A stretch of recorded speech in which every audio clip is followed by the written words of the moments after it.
Yeah, today's event was to do outreach to residents that reside on the south side, to connect them with companies and employers. We're able to connect with candidates individually and talk about their skills and their desires for a job. It helped me improve a lot because I learned different things from different people that talking to them. And I'm going to take that and I'm going to carry that with me into my next job opportunity. We are here to ensure that our residents are aware of the Section 3 field office, where we're located, and the services that we provide.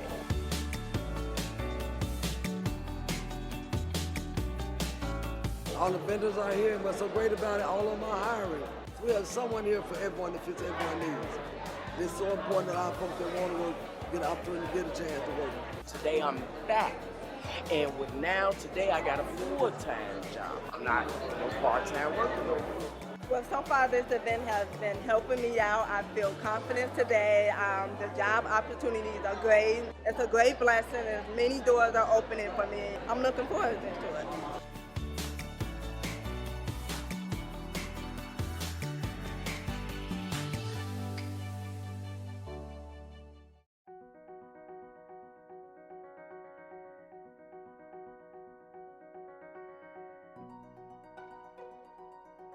So we want you to know that what you think, what you say, what you think needs to change can change very quickly if you have the right place, the right audience. Today, you have been set up to be in the right place with the right audience.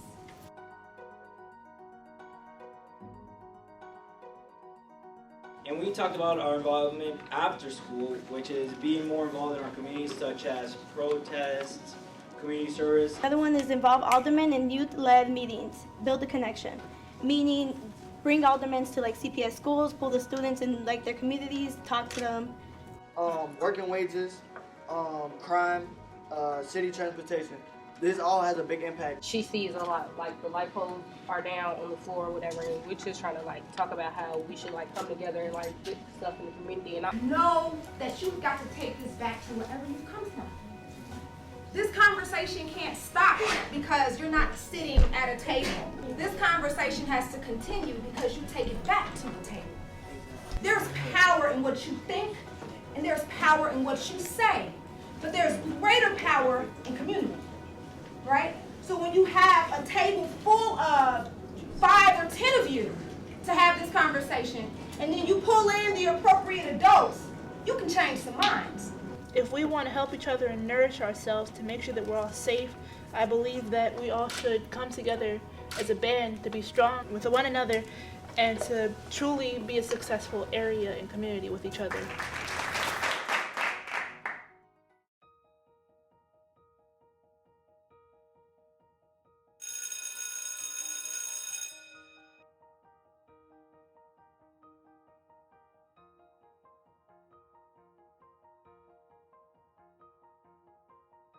So I just want my students to have confidence that they need to tackle anything, rather.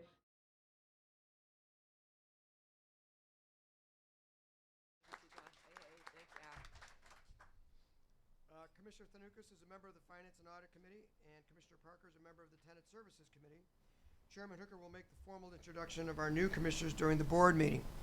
I'd like to call today's meeting to order. The board secretary will call the roll to establish we have a quorum. Here. Commissioner Matos? Here. Commissioner Lucas? Here. Commissioner Washington? Commissioner Chico? Here. Mr. Chairman, Thank you, Lee. Let the record reflect that Chairman Hooker and Commissioners Brewer and Parker are also in attendance. At this time, speakers are reminded to register at the sign-in desk to address the committee. Registration will continue for the next 5 minutes. After the 5 minutes have expired, the secretary will not accept any more cards. As a reminder, comments from the audience will be entertained at the conclusion of staff's presentation. Excuse me, and discussion by commissioners of the items listed on the agenda. Excuse me. We have a short agenda today. We only have 2 items for consideration by the Finance and Audit Committee. Item number 1 will be presented by Mike Moran, Chief Financial Officer, and reads as follows. Recommendation to exercise the third and final 1-year option term with Ernst & Young LLP for independent auditing services for a firm fixed fee in the amount of $911,500. Mike? Morning, Commissioners. Morning. We're seeking approval to exercise the third and final option year with Ernst & Young for audit services. So they do our CAFR, our annual audit, the CAFR report. They also do our single audit. They do quarterly reports for us. This is the final year. It takes us through November of 2019, so they'll be completing the 2018 audit. Any questions?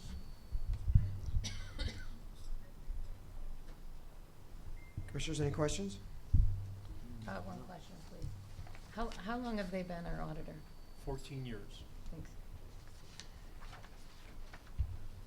Thank you, Mike. I appreciate it. The next item will be presented by Derek Messier, Chief Property Officer.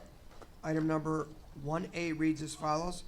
Authorization to amend the participation on New York City Housing Authority agreement with the Gordian Group to provide professional services to manage Section 3 Job Order Contracting, JOC, mentoring program.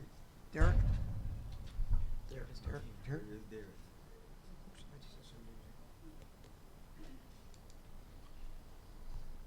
you go. D. Here you go.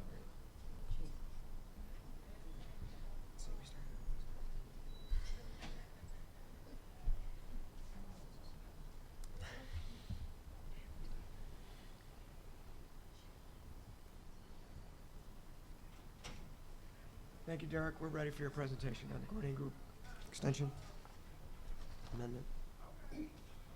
My apologies, Commissioners. The item before you today is an amendment to the existing contract for the Gordian Group to increase their contract by a total of $2 million through the end of their contract period. The Gordian Group provides the services to develop proposals and mentoring for our Section 3 job order contract program. The reason for this increase is because we have had a lot of growth in the program. We have continued to add Section 3 job contractors and add more jobs to the program. If you have any questions, I'm available to answer them at this time. Derek, do you know, I saw it in our briefing, but do you recall what the growth was? So the program was originally intended to do about $30 million over 2.5 years. It is now expected to approach $90 million over that same period of time. Great. It's a great thing. Please. Sure. Derek, can you talk just briefly about Gordian's scope, number one, and two, the contract? I think it's supposed to be done in September, but you're going to try and extend? So yes, you're correct. So the Gordian scope of services have included everything from the initial scoping of the project with the contractor, developing proposals, teaching every one of the contractors how to use the job order contracting system, and then working all the way through their invoicing process. They've also provided construction management services throughout this time period. Since the beginning of the contract, we've worked to reduce costs associated with this contract. We are now, with the help of the Capital Construction Department, we've insourced the construction management piece of it to better control costs. And we're also receiving an almost 7% discount due to the increase in volume on the base fee from the Gordian Group. The base contract will end in September. It's a reference contract with the New York City Housing Authority. We're waiting on their decision on whether they extend that contract. Before then, we can bring it to the board to do a further reference contract. So will these additional fees be expended in September, or are you anticipating an hopeful extension by NYCHA so that then you'll write out the fees, or are you going to increase the fees again? So we would have to come back with a new contract for a new one-year agreement with additional fees for that 1 year. Thank you. But if they don't extend the contract, then we're going to go out and do our own RFP. Yeah. Commissioners, any other questions? Yeah, I just wanted to know, so are we on or off pace in regards to the contract being renewed for September? Would this $2 million take us through the duration of September only? Yes, this contract, this amendment would take us through the end of September and the end of the contract. We still need to come back to the board for a new contract to extend beyond that period.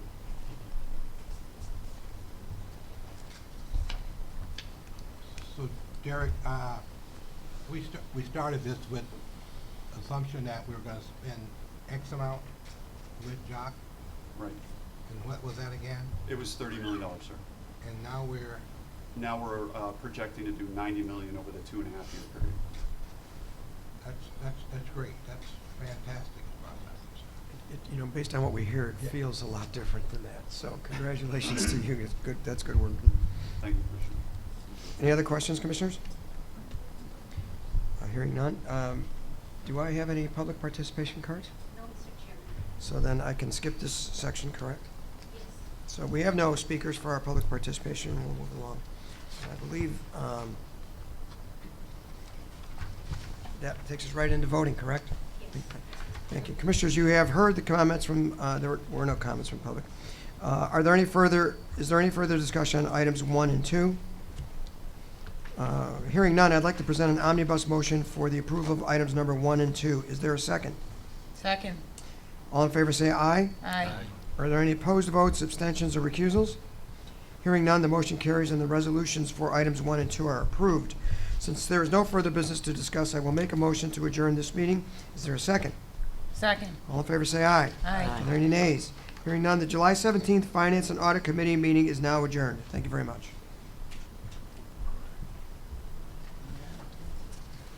Good morning. Good morning. Welcome to the July 17th Real Estate Operations Development Committee meeting. My name is Matthew Brewer, and I'm the chairman for the committee. Welcome to the CHA Board Commissioners Parker and Tanukas. We'll start by establishing that we have a quorum. Our board secretary will take the roll call. Commissioner Chico? Here. Commissioner Harris? Commissioner Montanti? Commissioner Matos? Here. Commissioner Brewer? Here. Mr. Chairman, we have a quorum.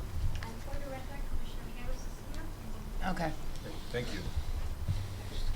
Let the record reflect that present also but not counted for the quorum are Chairman Hooker, Commissioners Hart, Parker, and Tanukas. At this time, speakers are reminded to register at the sign-in desk to address the committee. Registration will continue for the next 5 minutes. After the 5 minutes have expired, the secretary will not accept any more cards. So now is your chance. As a reminder, comments from the audience will be entertained at the conclusion of the staff's presentation and discussion by commissioners of all the items listed on the agenda. We have a total of 5 items for consideration by the Real Estate Operations Development Committee. The first 3 items will be presented by Derek Messier, who's already up there. Good morning again. Good morning. We'll start with item number 2, or item number 3, which is an authorization to participate in a cooperative purchasing agreement through the Board of Education, City of Chicago Public Schools, with Bottling Group LLC, doing business as Pepsi Beverages Company, and Global Vending Services LLC for beverage and snack vending service. Thank you, Commissioners. So before you today is a centralized procurement for all of our vending services at our properties. The CHA does not retain any of the fees associated or profits associated with the vending. These resources are redistributed from the CHA to the Central Advisory Committee that then uses these resources to host resident events and initiatives. So we've done this reference procurement on behalf of the Central Advisory Committee. We've worked closely with them in terms of developing the terms. The reason we've chosen the Chicago Public Schools to reference, they have a large scale of operations for their vending machines. We have less than 200 vending machines across our entire portfolio. They have thousands. So by referencing their contract, we get better scales, economies of scale rather, that allows us to get a better fee for each item sold. The other reason we chose to reference the Chicago Public Schools contract is they also have a healthy vending option, so our vending machines will also now include healthy options in addition to traditional beverages and snacks. If you have any questions, I'm available to answer them at this time. Thank you. Are there any questions from the commissioners?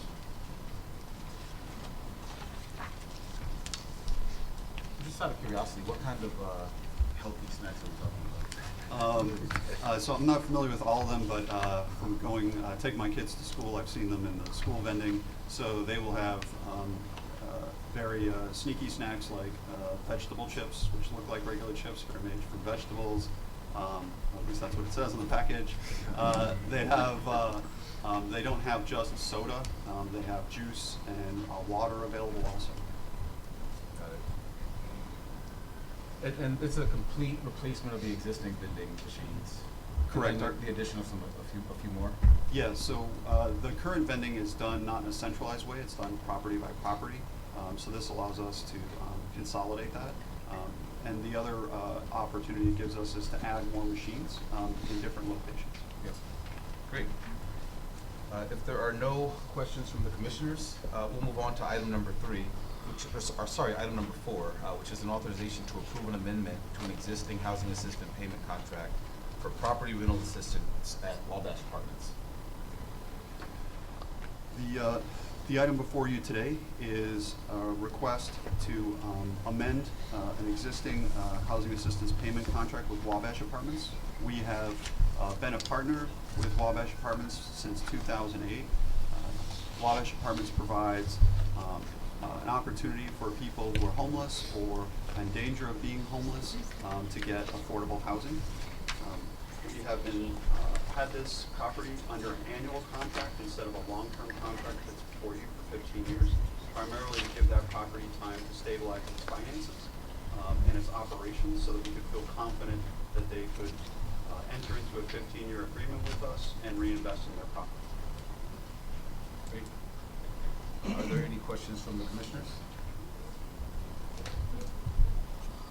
Hearing none, we'll move on to the last item for Derek, which is item number 5, an authorization to execute agreement to enter into an AHAP and HAP contracts for the Roosevelt Veterans Studios, Sarah Circle Apartments, Casa Vera Cruz Apartments, Eddie Mae and Alex Johnson Apartments, and the Butler Linden Apartments.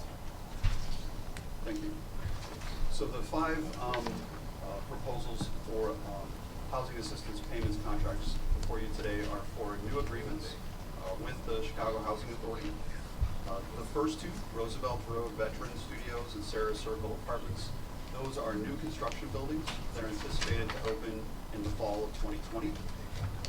Casa Vera Cruz is a grouping of scattered sites, and those are renovations of existing buildings. And then the final 2, Eddie Mae, Alex Johnson Apartments, and Butler Linden Apartments, were properties that were previously under a HAP contract with the Chicago Housing Authority, but due to poor financials, we ended that agreement. Now they're coming back with new ownership and want an opportunity to refinance these properties to again restore an opportunity to help families and individuals who are at risk of homelessness. This would provide us a number of project-based voucher units in communities where we don't have a lot of presence of project-based voucher units. Specifically with the Casa Vera Cruz Apartments, that's 60 project-based vouchers on the near southwest side. If you have any questions, I'm available to answer those. All right, questions from the commissioners? Commissioner Hart? Are all of these units currently occupied? No, the properties at Roosevelt Road and Sarah Circle and Casa Vera Cruz are all going under renovations, so they would not be occupied. There is some of the units at Eddie Mae and Butler Linden are occupied, but most of that building again is also being renovated, so it would be vacated. So all of these scattered sites under the Casa Vera Cruz Apartments grouping are unoccupied right now? I'm sorry, they're not unoccupied now. Some are occupied. They'll all have to be vacated as they go through and do their renovations. They're expected to do $49,000 approximately per unit in renovations. So how many are occupied? Sorry. I apologize, I don't have that number readily available, but I can get it to you quickly. And can you talk about the relocation plan, or are the folks allowed to come back to the unit? Yeah, so that's a standard in all of our agreements. So anyone that is at the property at the time of renovation, if they have to be relocated due to the renovation, they'd have the opportunity to return afterwards.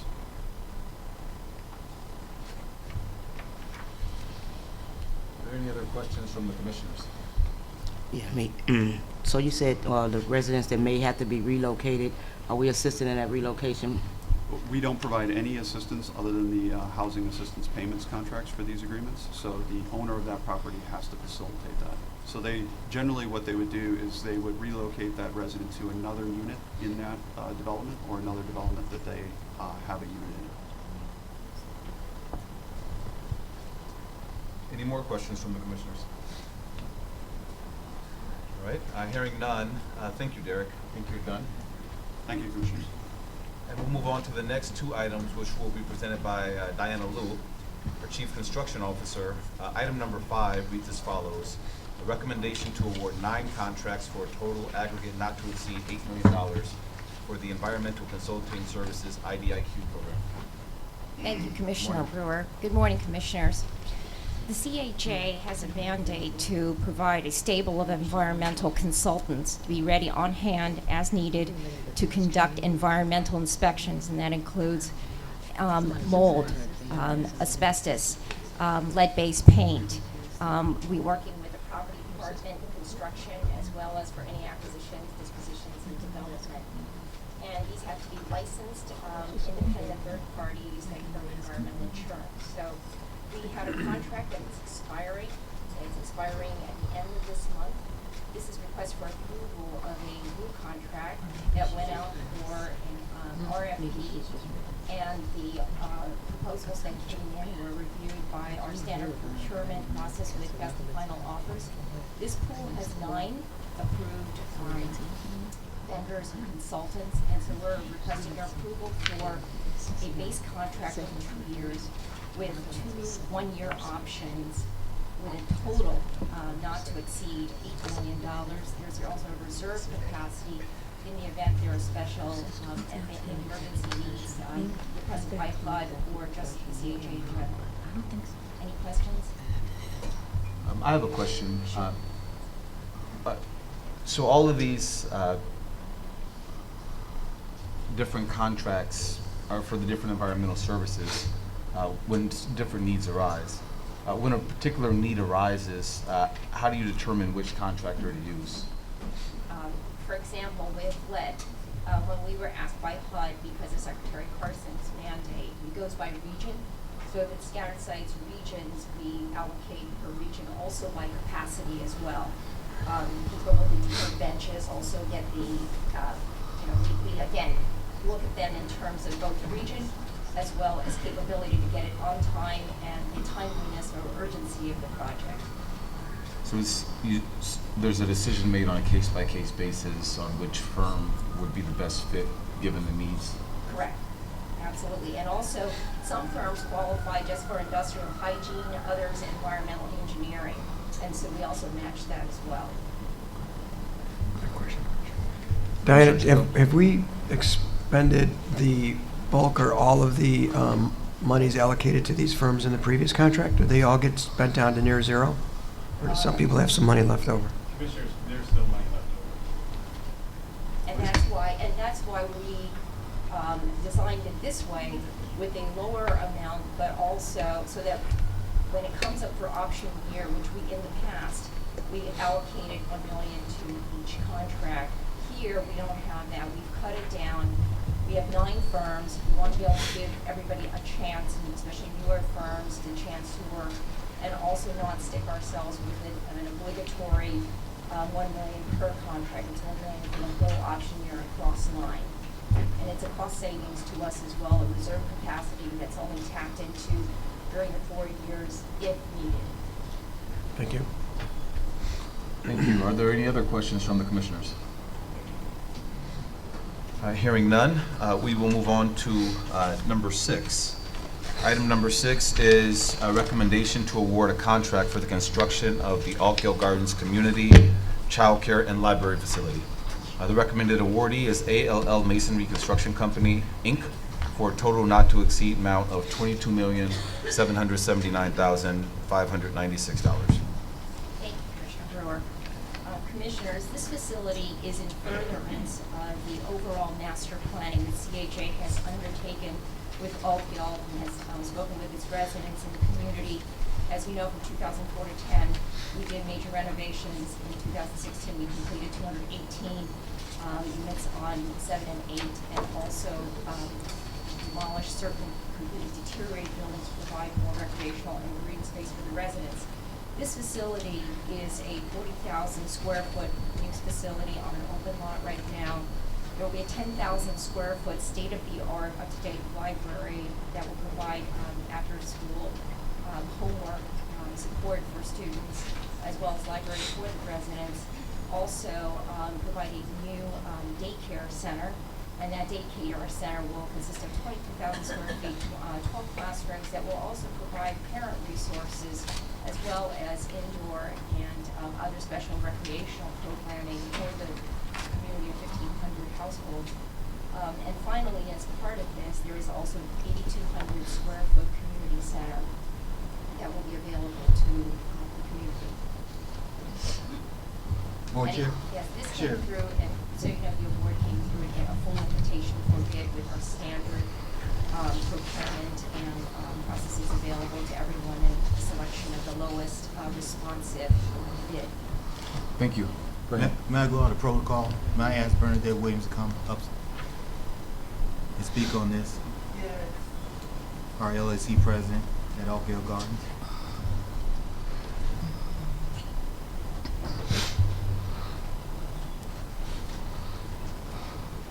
Good morning, everyone. Good morning. I am so. Oh, this mic ain't It's on. I am happy to know that we have another contractor that will be on site, and we're looking forward to working with you. What's your name again? Lily. How long have you been waiting for this? For 18 years. 18 years and counting. But we here, this day is here now, we happy, and the residents are happy. Thank you, I'd like Bernadette. to thank the commission. I don't have much to say, but. That's good enough. That's good. Thank you.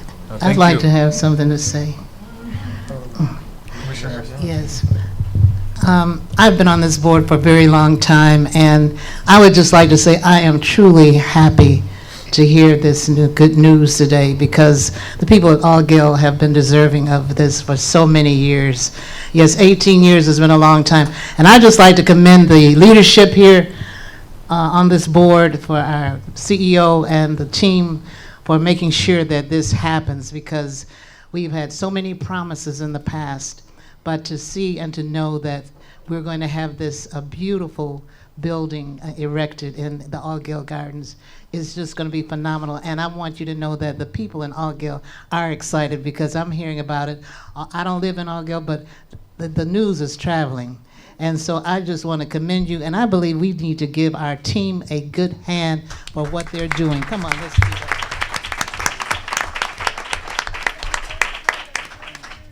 I'm so happy for you. Thank you, thank you. Are there any more comments from the commissioners? Go I ahead. wanted to comment. I used to live in that area for 60 years, and I knew a lot of people that lived in that area, and really there was nothing there for them. So I'm extremely happy that they're going to have all their necessities that they need, that other people have in other communities, and it's long deserving for them. So I'm happy for them.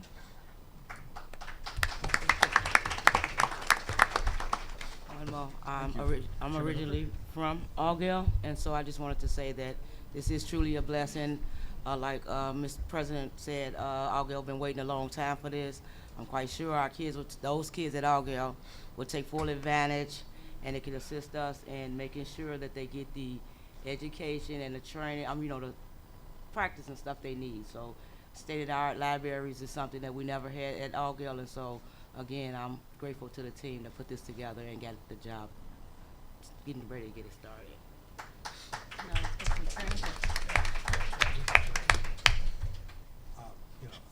I don't generally like to just pat ourselves on the back or pile on, but I will tell you this has been a project in the workings, and it's coming to fruition now, and we'll be able to see the growth along with the other developments that we're out doing at Allgill, and along with the L going all the way out to 130th. So, I mean, this is, to me, I just think this is an overall good plan for a good time and a good place. Thank you.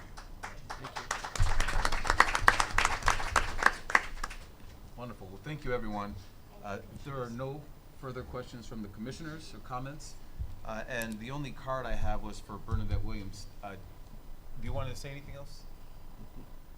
You know, we need enough, so I voice my concern, you know. So All right. I'm happy. Well, The residents are happy. good, then we're happy. Thank you. Since we have no registered speakers, on behalf of the Real Estate Operations Development Committee and members, thank you all for your time. And I guess commissioners, you've heard the comments from the public on today's agenda items. I guess that part's not relevant. So hearing all that, I'd like to present an omnibus motion for approval of items number 2, 3, 4, 5, and 6 on today's Real Estate Operations Development Committee agenda. Is there a second? Second. All in favor say aye. Aye. Are there any nays, recusals, or abstentions? I abstain. From all items? Yeah. Okay. So for the record, we have an abstention on all the items. Thank you. The motion carries and the resolutions for items number 2 through 6 still pass. And if there's no further business to discuss, I'd like to make a motion to adjourn. So moved. Is there a second? Second. All in favor say aye. Are there any nays? No. All right, we're done. Thank you.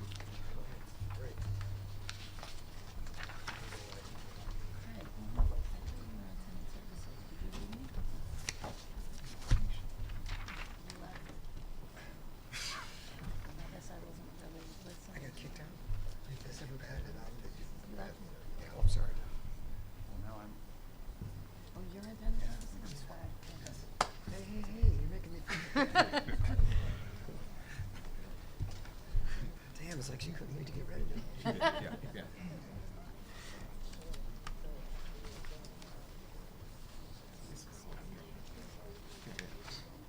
Are we doing no closed session? Until the end, right? No. We got one at the end. We got one at the end. Oh, okay, okay.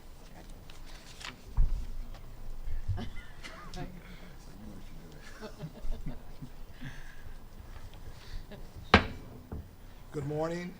My name is John Hooker, and I am the CHA Board Chairman of Commissioners.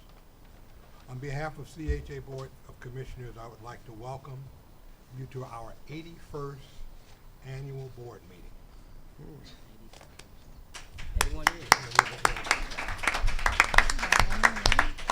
As you may have noticed on the 12th floor in the lobby when you came in, it was decorated with different photos and banners celebrating our 81st anniversary.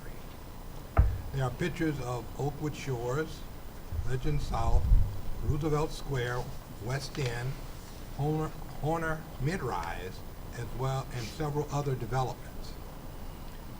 As you look to my right over here, you may notice that the number 80 is exposed there. Now, that's not my age. So we will continue. Even though this is the 81st annual CHA board meeting, the number 80 plays a major significance in our history here at CHA. I will now ask our CEO, Gene Jones, to explain why. So good morning, everyone. Morning. Everyone hopefully will be happy of us being here today. Back in 1937, the U.S. Congress established public housing. So every state had to establish a 501 or a quasi-government entity. We were established back in 1937 as Chicago Housing Authority. The significance of the 81st anniversary is that is when CHA built its first public housing development. That first development was Lathrop Homes. It's ironic now that we're rehabbing all of Lathrop, and we didn't know it was going to be a celebration of the 81st anniversary, but I will take credit for it. But CHA has come a long way with my predecessors, with commissioners and so forth, and I truly believe we've CHA in this city has accomplished a lot in our public and assisted housing in this city for the citizens of Chicago.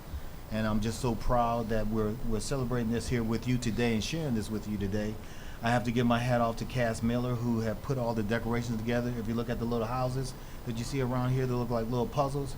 They have Lathrop on there. They're just so ingenious of how they're doing it. Now, if they broke them down and I had to put them back up, I couldn't do it.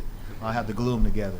But that's the difference. 80th, when we established Chicago Housing Authority back in 1937, and 1938 is when we built the first public housing development, and that was Lathrop Homes. And so we want to celebrate that and all of our other developments subsequent to Lathrop Homes. And thank you, Board Chair. Thank you. Thank you, Jim.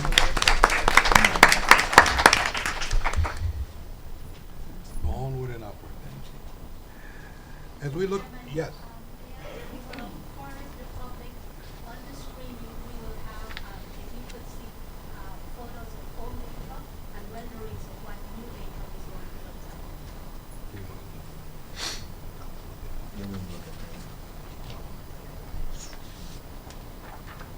So, Lathrop Homes, this marks the 81st anniversary of Lathrop Homes, named after social reformer Julia Clifford Lathrop. Lathrop was one of the city's first public housing projects built, completed during the Great Depression, and like other housing constructed by the Housing Division of the Public Works Administration of the U.S. federal government, Lathrop was built to provide much-needed public housing and at the same time provided jobs for architects and construction trade workers who were unemployed due to the Depression.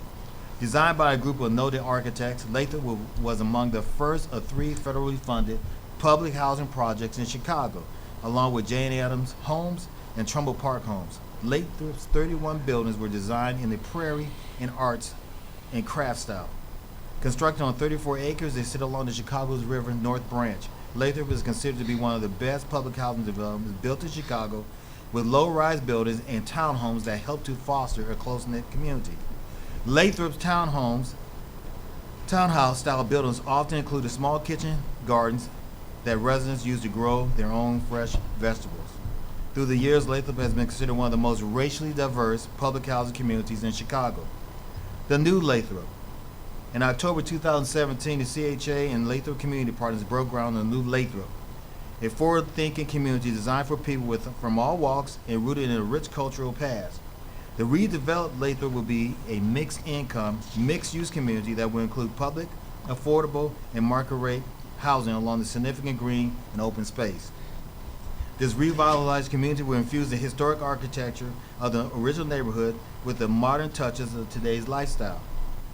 With expansive rolling greens and the river close to hand, Lathrop is an exclusive enclave for all of Chicago. To honor the legacy of the original homes, many of Lathrop's existing structures will be historically preserved and restored. Studio 1, 2, and 3 bedroom apartments will feature thoroughly designed floor plans with brand new furnishings, finishes, and contemporary conveniences. The lush green and open space, originally designed by legendary landscape architect Jens Jensen, will be fully restored, including the ionic 2-acre Great Lawn. Other features include a pedestrian river walkway, a paths and bridges of landscape with native plants, kayak launch and access to the river's edge, a new children's playground, and community riverfront dog park. Isn't that exciting? All right.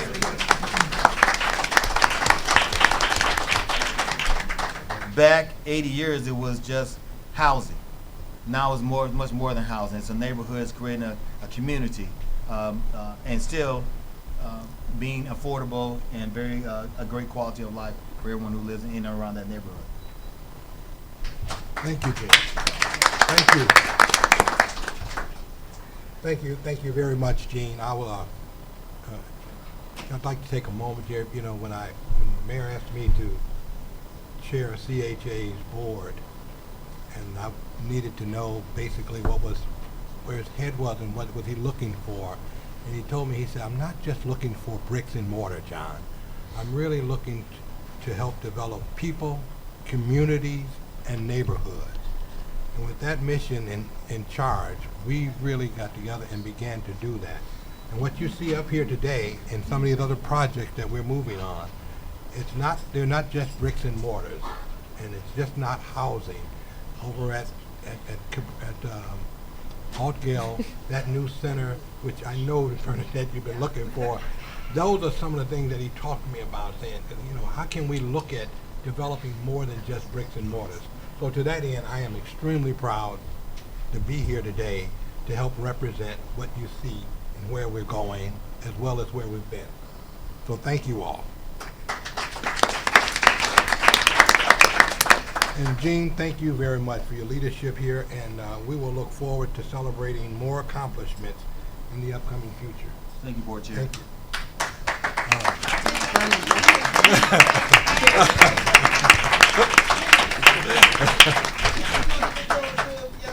Yes. Thank you, Bert. Before we start our meeting, I would like to introduce two of our three newly appointed commissioners. And to my right, you have Deborah Parker and Bill Tanukas.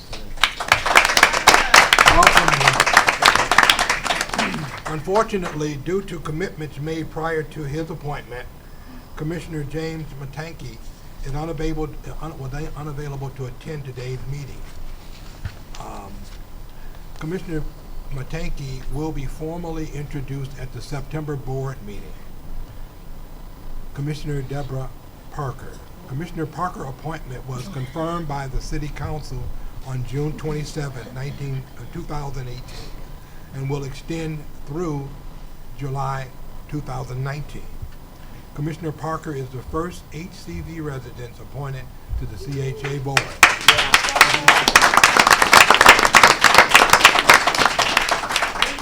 Board Chair, say that one more time. We've been beat up on that one.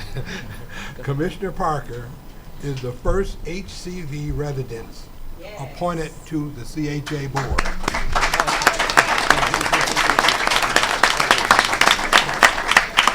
He also is a member of the HCV Participant Council. Most of you may know Commissioner Parker since she has been a regular attendee at our board meetings. My smile was congratulatory. Also acknowledgement of accomplishments. A community activist for over 23 years, Deborah Parker is known in her community as a role model, a mentor, and a consensus builder. While living at Altgeld, Commissioner Parker served as vice president of the local advisory council and was a voting member of the Altgeld Gardens Working Group. Deborah Parker studied organizational leadership at Roosevelt University in Chicago. Welcome once again, Commissioner Parker. Thank you. Thank you. Bill Tanukas, Commissioner Tanukas' appointment was also confirmed on by the City Council June 27, 2018, will expire July 2022. Sorry about that. A longtime business partner in Chicago, Bill is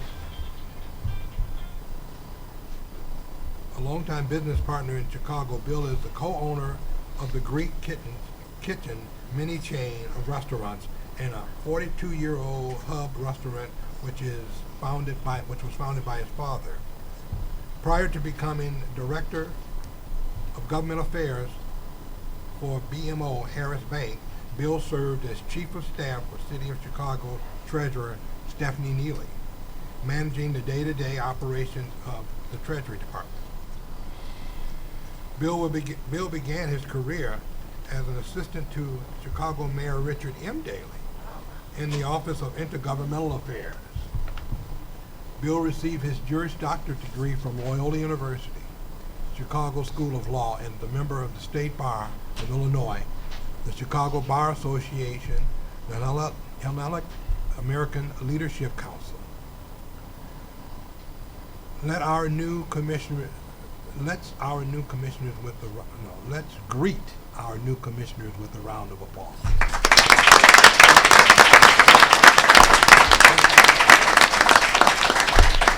The complete bio for the commissioners are posted on our CHA website. I will now ask Commissioner Parker and Commissioner Danukas to say a few words. Thank you. I just wanted to say I'm thankful to the mayor of the city of Chicago who gave me this appointment, and I'm also grateful for the residents of public housing. Again, I'm a lifetime resident. I'm now into the Section 8 department, so it's a pleasure to serve the 73,000 families at the CHA house, and I look forward to working with the Housing Authority, this board that I'm especially proud of the new work they're doing and how they're moving the agency forward with the help of CEO Eugene Jones. And so again, I just want to thank you guys, the audience, the residents, and the Housing Authority for giving me a chance to bring expertise to the agency, as well as make sure that our residents' needs are being met. And so I'm asking the residents to give me a chance, and I guarantee you that I am working on your behalf. Thanks again, and God bless you guys.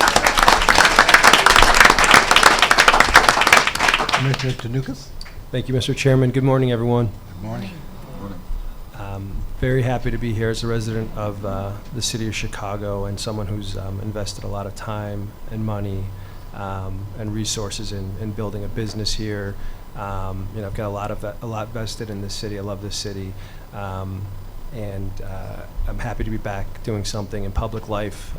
I look forward to learning, listening to the residents of the CHA, and doing everything I can to move the organization forward, keep building on the momentum that our CEO has put forward. So I'm happy to be here and looking forward to learning and helping.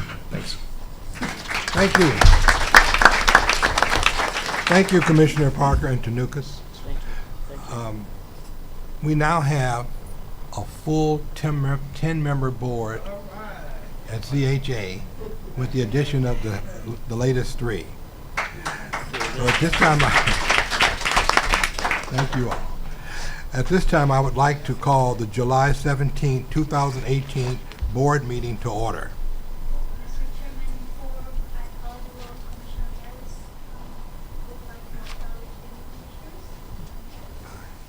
Thank you, Commissioner Harris. At this time, we would like for our new commissioners to come forward, if you will. Can you please step this way?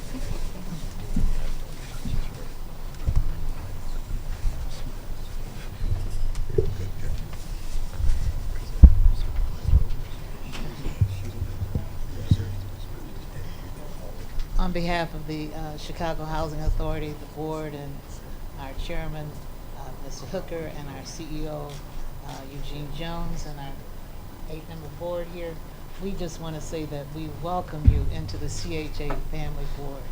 And we know that you are bringing so much experience and gifts and talents, and that we can look forward to having a wonderful time together. So today I'm going to present this pin to you, and I'm going to pin it on you. I'm the oldest, so I have the right to do this. So I'd like you to wear this with dignity and knowing that from our hearts to your heart, we want you to wear this.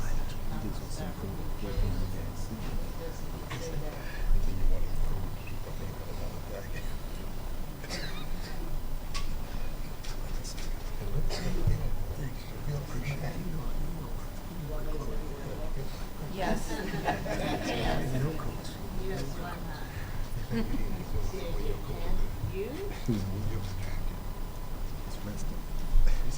And after the meeting, I want all of you to come up and look at our pens. It's so nice. All right. You say ouch, bro, please. It's a push pin. Push it. I have a question? No. No, it's just great being annoying. Now they're officially on the board of Chicago Housing.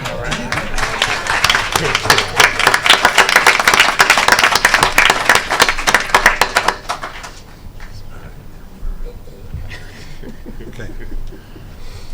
So, at this time, we would like to call the July 17, 2018 board meeting to order. The board secretary will take the roll, please. Here. Here. Here. Commissioner Hart. Here. Commissioner Masaki. Commissioner Matos. Here. Commissioner Caducous. Here. Commissioner Parker. Here. Commissioner Washington. Commissioner Hooker. Here. Mr. Chairman, we have a quorum. Thank you, Lee. So at this time, as a reminder to the public, please register at the sign-in desk if you need to address the board during the public participation period. Each speaker will be given 2 minutes to address the board. Registration will continue for the next 5 minutes. After 5 minutes have expired, the secretary will not accept any more cards. As set forth in our public participation rules, courteous, respectfulness, civil behavior is expected from all speakers and all persons attending the board commission meeting.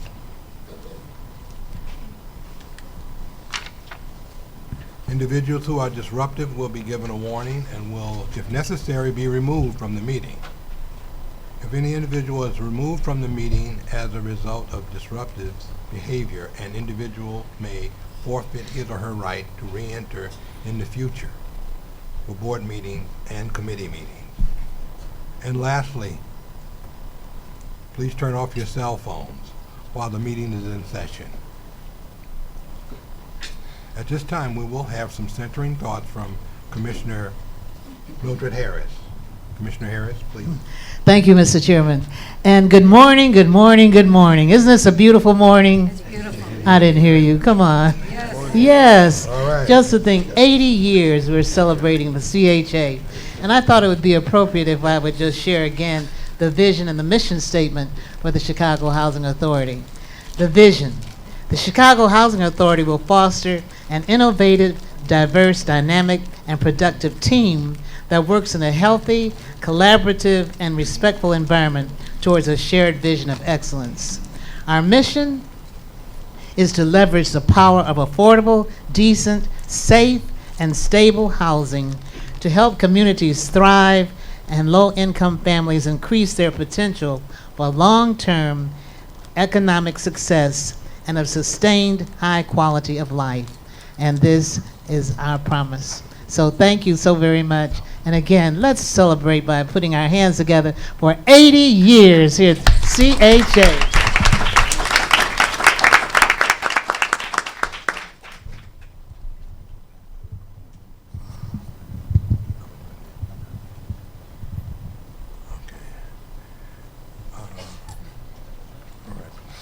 Pursuant to, thank you, Commissioner Harris. Pursuant to our bylaws, our annual meeting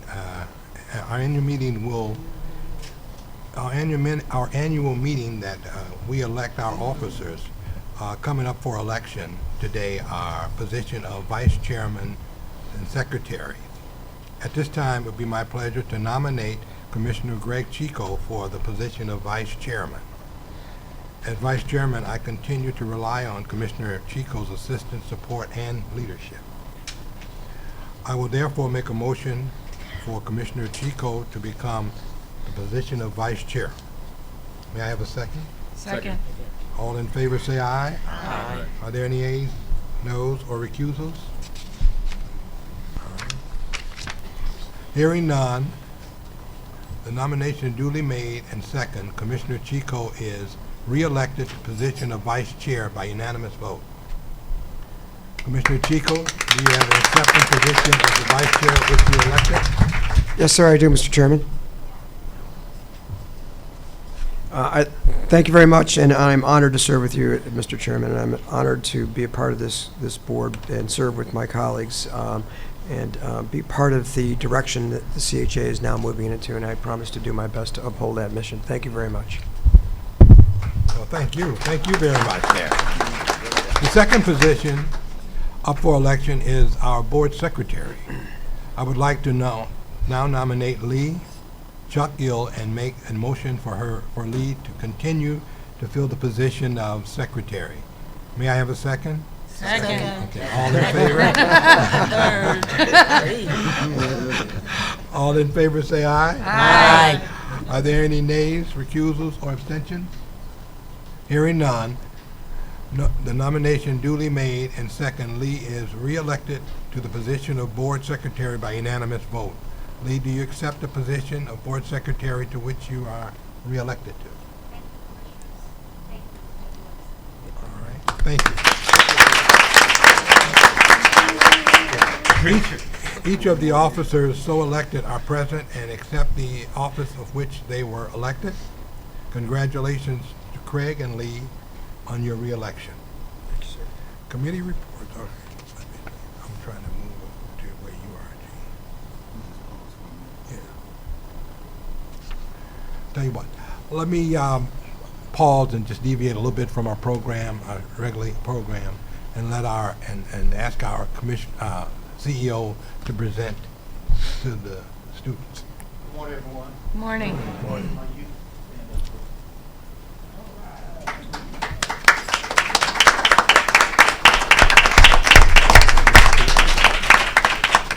All right, you gotta introduce yourself.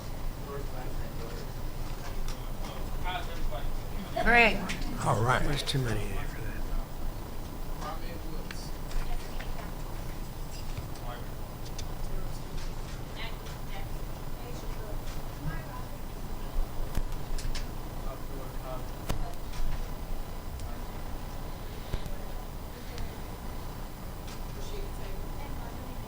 This is the best kept secret in Chicago Hospital place, but it should not be.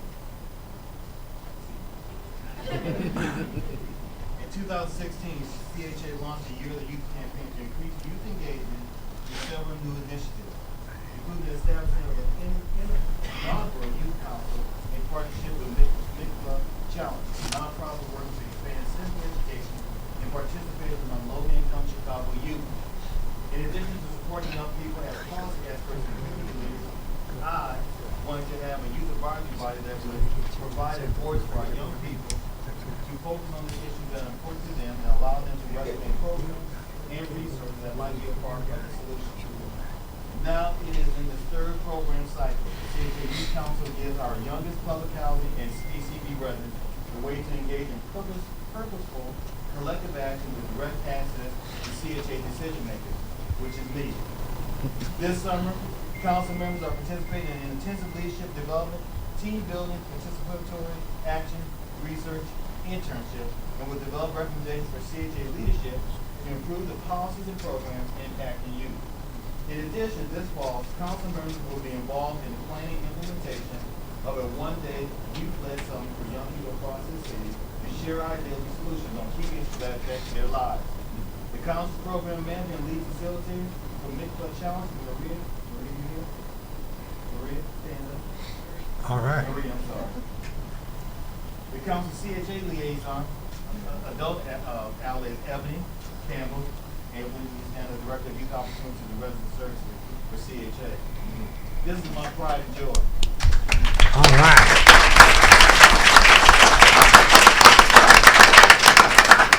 Now, 6 of these are going off to college, and they're staying here in the city of Chicago. And they had asked for something, and I made a promise that I would do it. And so I'm getting ready to provide that. The following 6 come up here: Tyrese, Alicia, Rashay, Ashanti, Rashida, and Blanca. Oh.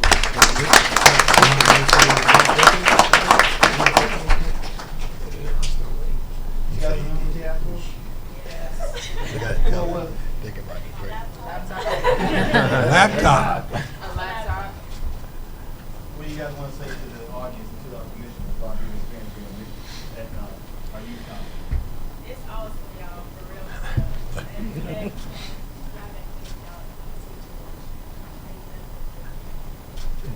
You learn something every day. It teaches you to know that you have a voice and to stand up.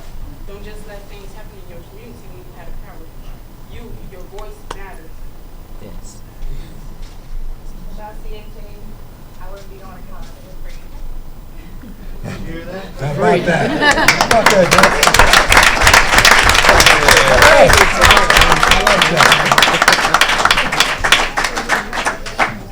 Whoa. I like that. Without CHA, I would have not realized that I want to study politics and work in law. All right. So let me just tell you, I meet with this youth council every time they ask me to be there. And I change my schedule just to be there because it's important to me, not only the CHA, that our youth are being represented. That's right. Yes. These 6 have come a long way. I'm just telling you.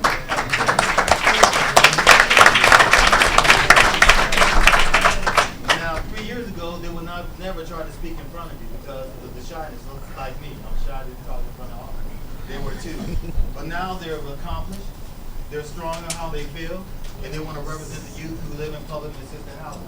I'm just so proud of them and the ones that are sitting here who are still going through the program. It shows you that these kids want to go to college, they want to do right in the community. Yes. So one of the problems, I'm giving them a laptop.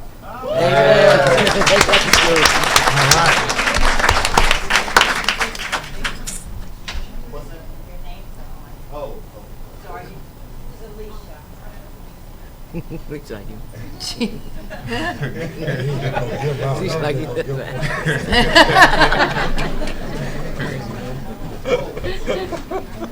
He's just gonna give them away.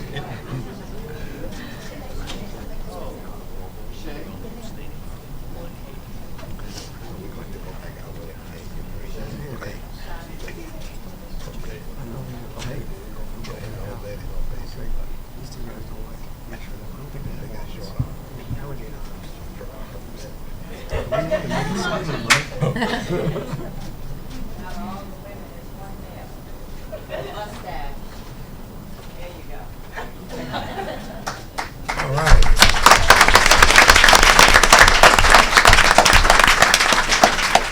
This doesn't complete everything for these kids, but this gives them a better start. Yes. Right. It's something that we want to make sure that we're proud of our youth who are sticking in there, trying to get their education and do well.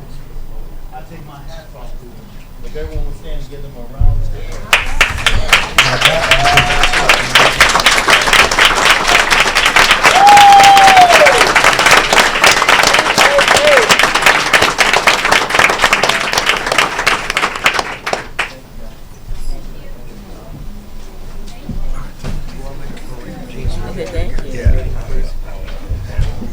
Go to work. You guys don't have to stay. All morning, man. Y'all don't have to stay. All right? They're all, They got, out of here. yeah. yeah. Thank you. All right. Was Commissioner Harris supposed to do anything else? All right, okay. Thank you all.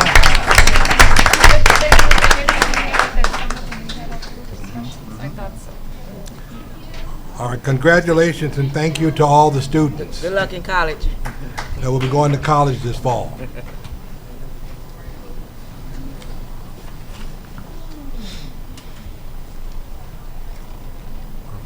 Now there's nothing else for us to do now. All right, oh, well, we got the real business. Moving on to our committee reports and voting of resolutions. The first committee report will be presented by Commissioner Chico, Chairman of the Finance and Audit Committee.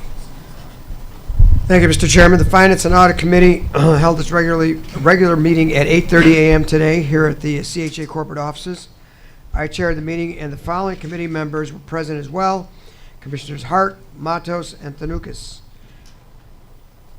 Present also but not counted for the quorum were Chairman Hooker and Commissioner Brewer, Harris, and Parker, commissioners.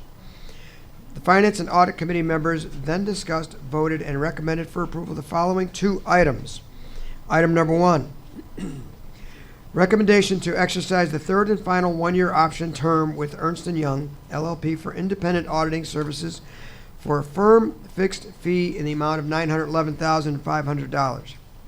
Item number 1A, authorization to amend the participation on New York City Housing Authority agreement with the Gordian Group to provide professional services to manage Section 3 Job Order Contracting, JOC, mentoring program. Mr. Chairman, on behalf of the Finance and Audit Committee, I would like to present an omnibus motion for the approval of items number 1 and 2, or 1A. Mr. Chairman? Thank you, Commissioner Chico.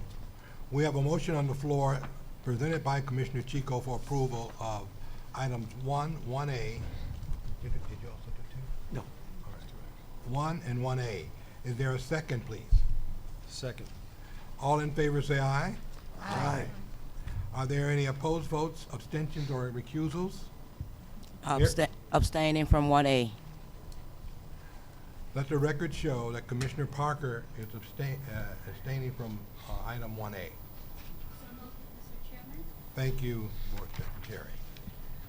Hearing none other than the one abstention, Item 1 and 1A are hereby approved. Thank you. Our next committee will be the Real Estate and Operation Development Committee. Will report now on, their report will now be from Commissioner Matt Brewer. Matt? Thank you, Mr. Chairman. The Real Estate Operations Development Committee held its regular meeting earlier today. I chaired the meeting, and the following committee members were present as well. Commissioners Chico, Harris, and Matos. Although Chairman Hooker and Commissioners Hart and Tanukas and Parker were also present, they were not counted toward the quorum. Committee members discussed, voted, and recommend for approval the following items. Item number 2 is an authorization to participate in a cooperative purchasing agreement through the Board of Education, City of Chicago Public Schools with Bottling Group LLC, doing business as Pepsi Beverages Company, and Global Vending Services LLC for beverage and snack vending services. Item number 3, authorization to approve an amendment to an existing housing assistant payment contracts for Wabash Apartments. Item number 4, authorization to execute agreement to enter into housing assistance contract, AHAP, and housing assistant payments contracts, HAP, for Roosevelt Veteran Studios, Sarah's Circle Apartments, Casa Vera Cruz Apartments, Eddie May and Alex Johnson Apartments, and Butler Linden Apartments. Item number 5, a recommendation to award 9 contracts for the Environmental Consulting Services IVIQ program. Recommended awardees: VVJ Group, Carnow, Conaber and Associates, LTD, Environmental Analysis, Inc., Environmental Design International, Inc., GSG Consultants, Inc., Professional Service Industries, Inc., TEM Environmental, Inc., Terracon Consultants, Inc., and Weaver Consultants Group, for a total aggregate not to exceed amount of $8 million. And finally, item number 6 is a recommendation to award a contract for the construction of the Altgeld Gardens Community, Child Care, and Library Facility. Our recommended awardee is ALL Masonry Construction Company, Inc., for a total not to exceed amount of $22,779,596. Mr. Chairman, on behalf of the Real Estate Operations Development Committee, I would like to present an omnibus motion for approval of items 2, 3, 4, 5, and 6. Thank you, Commissioner Brewer. We have an omnibus motion presented by Commissioner Brewer for approval of item number 2, 3, 4, 5, and 6. May I have a second, please? Second. All in favor say aye. Aye. Aye. Are there any opposed votes, abstentions, or recusals? Hearing none, item 2, 3 through 6 are approved for unanimous votes. For a few announcements.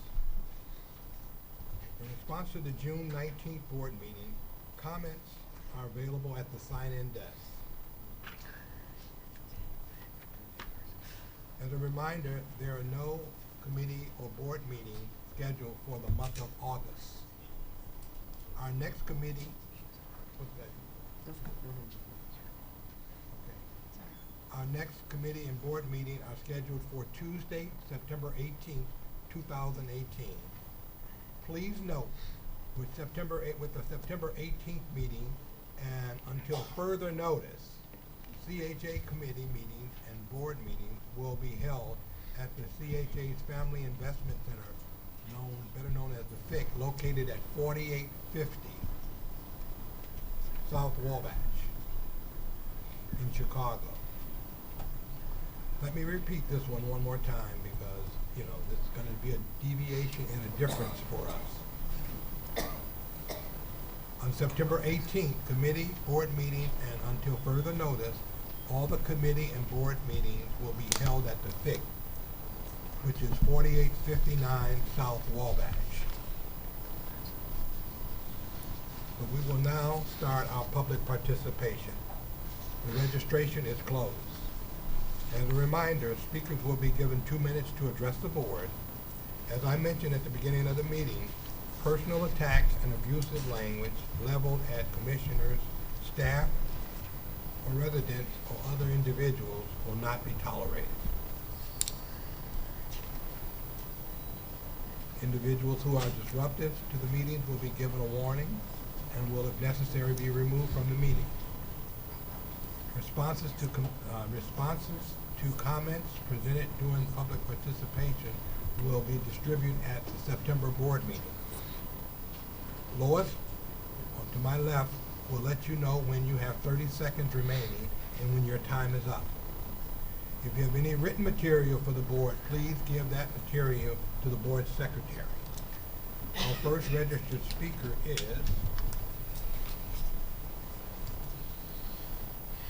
Leonard Alexander. Our next speaker will be, is that Cassandra? Pardon? Which one? That's the next one? Okay, they should be getting prepared to come on up. All right, and Edith De La Cruz is the third speaker. Thank you. Yes, sir. Good morning. My name is Leonard Alexander. I'm the president of the Alexander Builders. I'd like to first and foremost thank the chairman, Hooker, and the CEO, Jones. And I want to commend and congratulate Deborah Parker for being a grassroots person from the community and on the board. I'm elated to hear that. That's exceptional. I want to thank all the other commissioners also. You've been doing a great job. Mr. Hooker actually came to a barbecue we had on the west side. I actually got to, meet him, hands-on. So I like the hands-on thing. People come out to the community. Mr. Jones, he comes out. Jose, and that's the kind of stuff we need when that interaction with the community. I entitled my comment "Project Continuity," and I want to trademark that. I'm getting that registered. That's a joke. But anyway, Project Continuity is my thing with the JOC program. I want to first also thank the JOC program for being just the entity for the no bid contracts. As a contractor for the last 12 years, the business practices of my colleagues and other contractors with the very low labor makes it very, very hard to compete, right? So when something like this, a no bid contract comes along, it's 30 seconds. It's heaven sent. So my thing is that I just want to try to talk, bring this to to the open, that we need project continuity. We want to be able to line our ducks up in a row and tie these projects together, because it's in all essence about capital building. You can't build capital if there's a long interval in between projects, right? So in close, I just want to say thank you all for just having this for the community. Thank you. Thank you. Chairman Hooker, if I can just clear one thing up. So the JOC program, it's not a non-bid contract. Right. You do go through a process. You become part of the pool, and then based on your capacity, we assign jobs to you. So thanks for coming out, but I just want to clear that up before the procurement people throw something at me. All right, thank you. Thank you, Jose. Ms. Cruz? They can hear you. Okay. Good morning. Mr. Chairman Hooker, all the members of the CHA Board of Commissioners, and Chief Executive, Mr. Eugene Jones. My name is Edith De La Cruz. I am the CEO of Antigua Inc., also known as Antigua Construction. I am a 13-year-old general contracting firm that is certified as a woman-owned and minority-owned. And I am proud to say that I am one of your CHA general contractors in your Section 3 program, led by Ms. Claudia Wibbs. When I was asked to address you today, I gladly accepted, because it provided an opportunity to thank you and tell you how your Section 3 program has created real economic opportunities for firms such as mine. We are aware that many years ago, the Section 3 program had a rough beginning, but now under the leadership of Mr. Jones, the CHA Capital Construction Program, which provides housing to Chicago's low-income communities has made real commitment to ensure that the economic benefits not only go to larger construction firms, but also to small construction firms, women-owned firms such as mine. By scaling down contracts, 30 small seconds. firms such as my own would be efficiently compete as a general contractor. I thank you for having the Gordian Group, and through the Gordian Group, we have been able to have accessibility. It has been a complete friendly atmosphere, not full of retaliation and pushback. So the Gordian Group is an excellent program or excellent entity. Thank you for teaming up with the Gordian Group on behalf of Section 3 programs. Thank you. Thank you very much, Ms. Cruz. Is Cassandra here, or has she returned yet? Come back. Angela Parker, Paul McKinley, and Brenda Perry. Those are the next three. Good morning. Good morning. It is totally a privilege to me to stand before the board. I would like to say that I'm very elated to be a part of the JOC program. My company started 9 years ago, and through the JOC program, it allowed me to be able to hire 35 residents, 6 being seniors, and I'm just real grateful. As my sisters sit there, such as I, who were always embedded from my mom to help others. So it's really dear to my heart, and it's so warm to see us sitting in such capacity with you guys. Thank you. And Mr. CEO, to you, I just want to say, I'm like you and kind of Sharon speak for me. But I like to say to you that the JOC program have served as a panacea for the plethora of rejection we have received through the years. So in order to keep it going, it would be very great, not only for me personally, but for the residents, because I am one of the ones who give them an opportunity. And I like to thank Dee and Angie, Jose, Derek, Hamza, and Erica, the procurement department. You really have a good team. I understand with business, sometimes you have to be patient, but things does happen. And with you all, it has really changed a lot of lives. So thanks. Oh, and I would be remiss not to congratulate my sister. Thank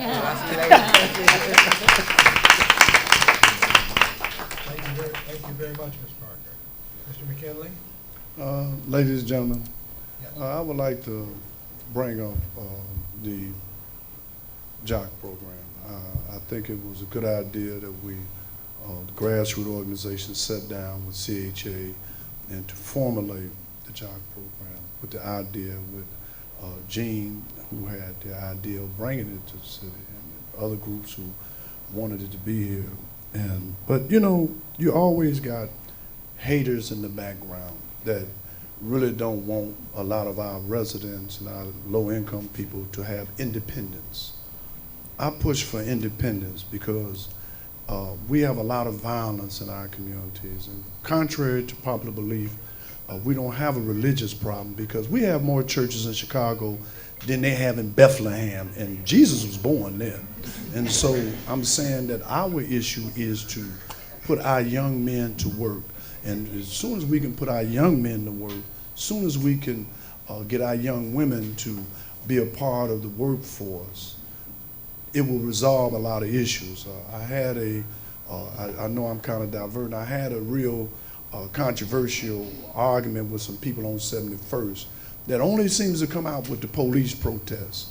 They never come out and put our people, protest about putting our people to work. They never come out to stop the schools that's being closed. They never come out to make sure that our young people get a good education.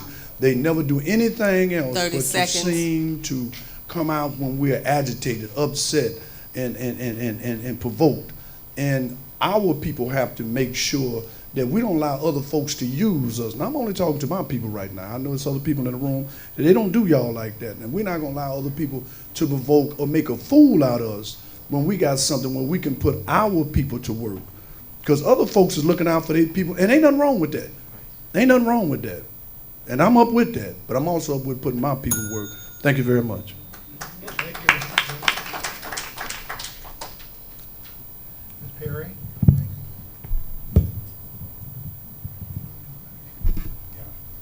I'm shorter. I was pleasantly greeted by Mr. Jones when I walked in the building today, and he asked me how I was doing, and I told him I wasn't doing too well. And I told him why. Because my building is not complete. We're into the 7th year. I signed on for a 22-month rehab project. We are going into the 7th year. That is unacceptable. And for the 15 people that were put out last month because they chanted, "You're killing us," and laid down in the foyer of the building as a die-in, yes, you are killing us. You are impacting our quality of life to an extent that should not be acceptable to anyone to do this to senior citizens. 7 years is unacceptable, and not one thing is actually complete. Not one thing. You tell me this is okay, this is okay. Okay is not good enough if it didn't pass city inspection. I can't believe that. You don't test our water, you don't test anything. Everything is after the fact when it breaks. No preventative maintenance. And you keep giving contracts to the same people. That tells me politics is involved. And I'm tired of it. Do the job. That's all I'm asking you to do. Get us finished. Complete us. So I can have peace and quiet and a quality of life that I deserve. Just because I'm poor and 30 seconds. that's the difference. I'm poor. I don't have choices with CHA. Only affordable is, and that's the code word for not poor. Don't let anybody mistake that. Affordable means not poor, not totally poor. Poorer, but not totally poor. I'm poor. You want to send me to suburbs somewhere? I'm not going to move. Please finish. I'm begging you. Otherwise, you'll see me dying in right here. Thank you. Are you Ms. Cassandra? Okay, can you hold on 1 second?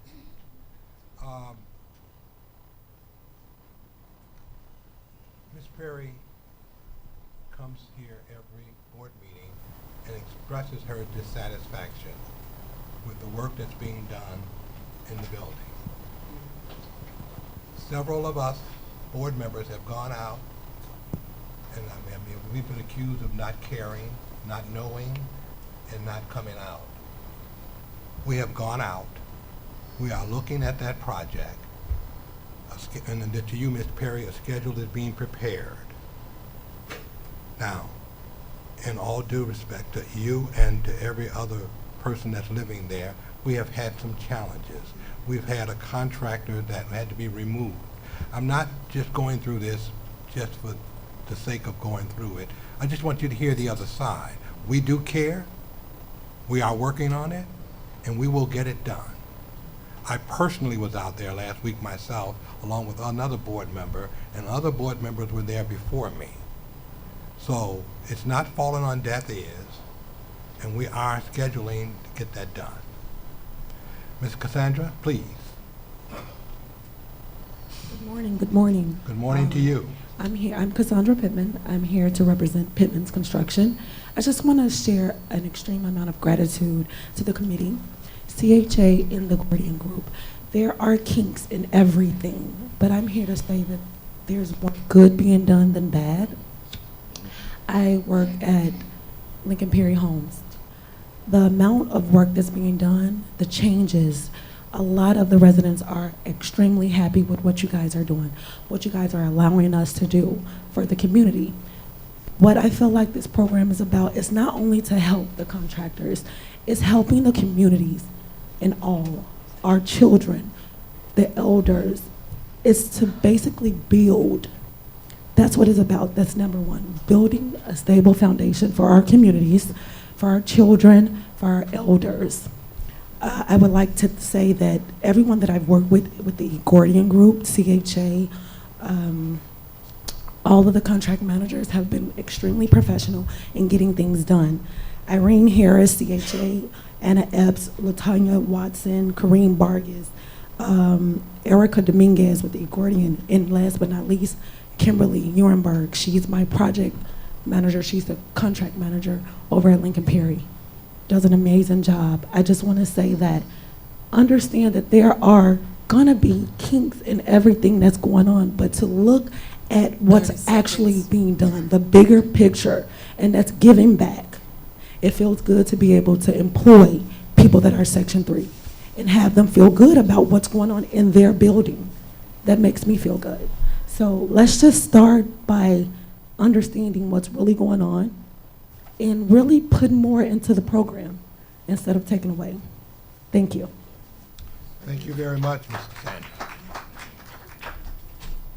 Our next speaker is Daryl Jones, Owen Pittman, and Ken Gibbs, please, in that order. Yes, sir. Good morning, Mr. Chairman. Good morning to you. Donald Jones and commissioners, to everyone here. I just want to start, well, I'm going to say this quickly. Months ago, I came to my first JOC meeting for the contract. I remember then CEO Jones said very confidently, I've amassed a very good team in which I'm very confident of. At that point, I panned the room.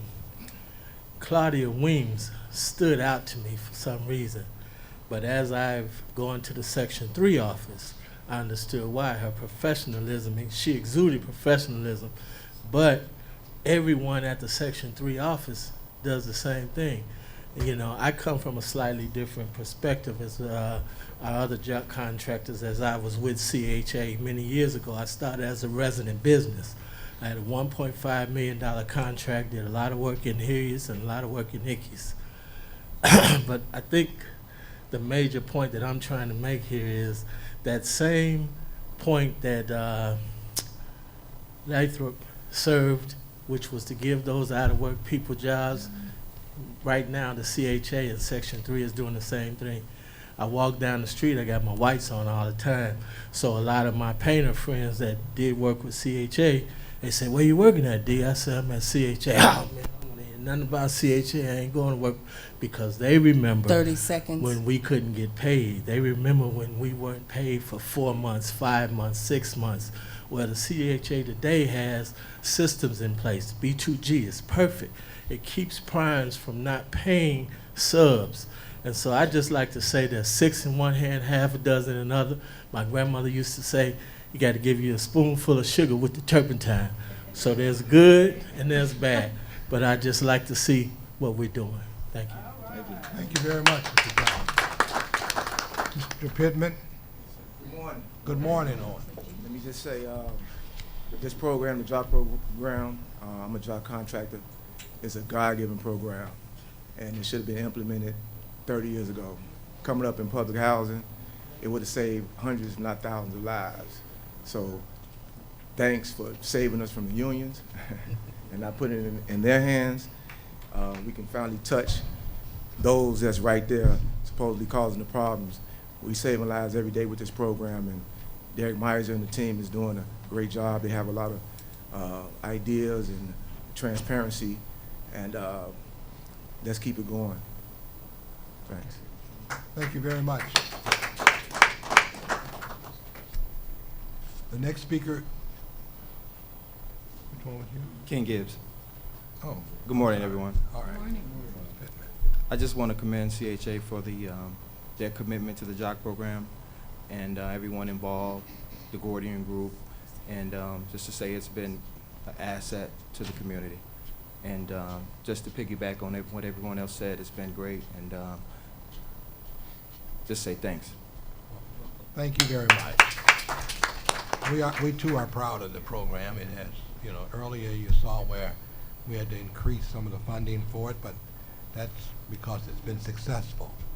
Our next speaker is George Blakemore. And after George Blakemore comes, is that Marquita? And after that is Jackie Page. Good morning to our citizens of our global city of Chicago, and to the staff, CHA, federal government has not been a good friend to black people. The dismantling of CHA government property, government housing, and then these affordable housing, then mixed housing. Our neighborhoods and communities have been devastated. It's a form of gentrification. I'm not here to be a cheerleader and saying it's good with CHA and the federal government. The federal government has been an enemy to black people. Then they come in, the federal government, with illegal immigrants. The word is legal, it's within the law. Illegal is against the law, and it's had a deviated effect, a bad effect in the black community. And black leadership is silent, quiet. They're not speaking out against it. Why? Because it's a pay to play. I'm here to educate, enlighten, 30 seconds. and inform black people. You know who you are and the games that being played. When Ms. Perry says 7 years, that's unacceptable. Bad public policy. And it goes on and on and on. CHA has been a failure, and it's still a failure. So, the truth will set you free. Not what you want to hear. The truth will set you free. God bless. Thank you, Mr. Blakemore. Marquita. Good morning, everyone. My name is Officer Marquita Summers. Good morning, everyone. My name is Officer Marquita Summers. I am an armed guard for CHA. I'm here today to ask for us to be represented by the local one, SEIU. The reason why is we are the first responders before CPD even touch down on any CHA property. We deal with all type of everything. We come across everything. The last site that I was on, I was shot at. Not once, but twice. My thing is, I feel we need to be represented because we need better pay. We need benefits. I leave my house every day. I have a 5-year-old. I don't know if I'm going back home to him or not due to the violence that's in CHA. But don't get me wrong, I love what I do. But we need better benefits. I'm here on behalf, not just Kate, but all of the guards from every security company that represents all of, that works in all of CHA. My thing is, we just don't serve and protect CHA.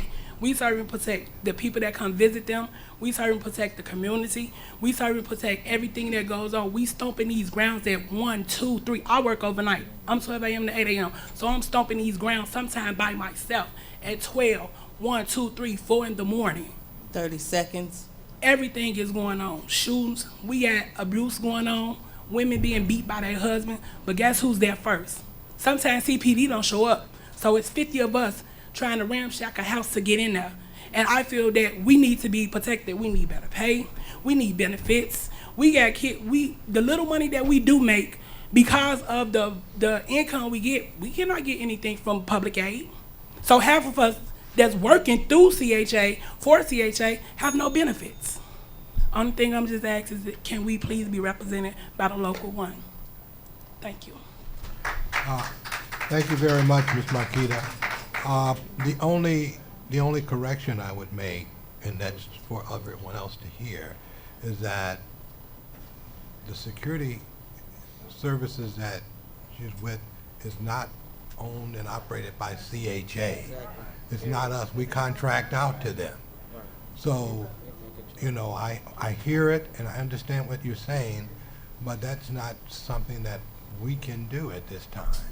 And I don't want it left like that it's something that we can go out and change. And I don't know how you work with that.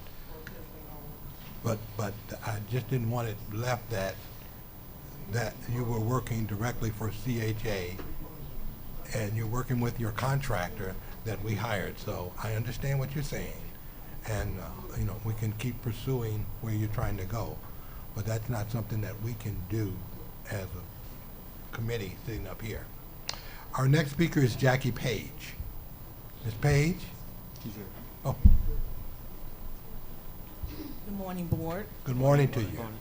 First, I'd like to say congratulations to our new board members, and I hope that you're a breath of fresh air.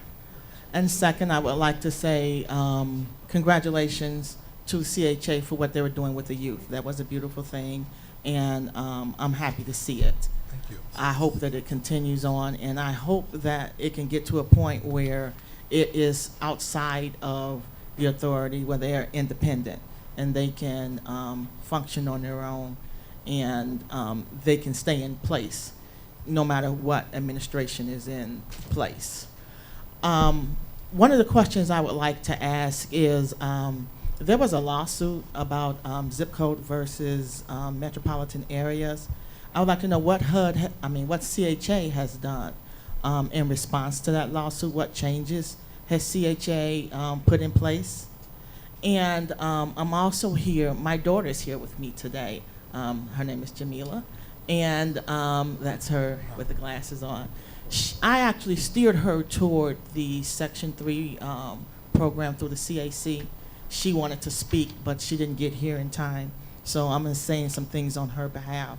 They had some issues with the program, and CHA, I would like to say that you need to administer that contract a little bit closely, because there were some comments made that were inappropriate. 30 seconds. And I think that CHA needs to take a closer look at how that program is being administered.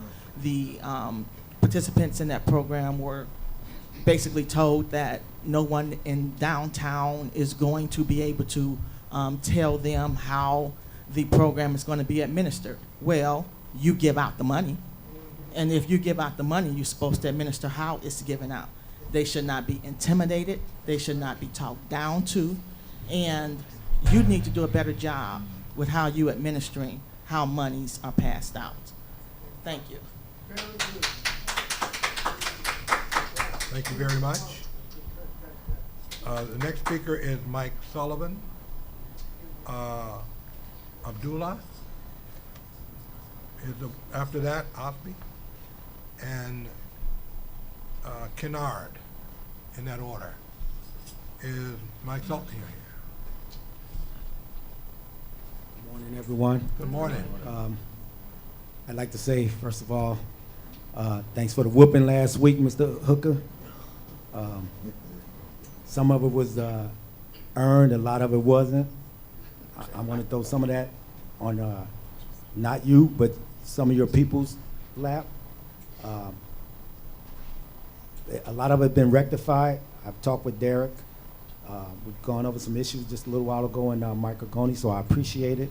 We're moving forward with the schedule. We'll have the schedule in Thursday, and just like Ms. Perry says, we're tired of the being on the job for as long as we've been on also. And I'm talking with Ms. Perry all the time, and she knows that my people and I are out there, and we're doing everything that we can.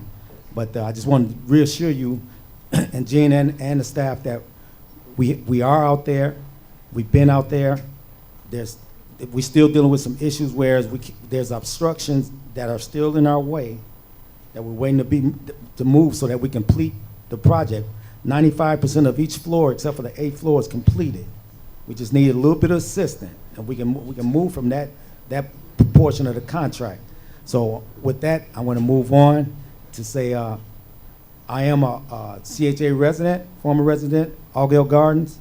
Got a lot of Allgale Garden representatives here. Yeah, our CAC leader, Bernadette, Angie Parker, one of the contractors, myself, and last but not least, our commissioner. Saying I'm proud of my community. We have a lot of people that, not putting no other community down, but Allgale Gardens is happening, even though we got the crime. We got a lot of millionaires and successful people come out of there. So with that being said, let's work together. I said this last month. We shouldn't be adversarial.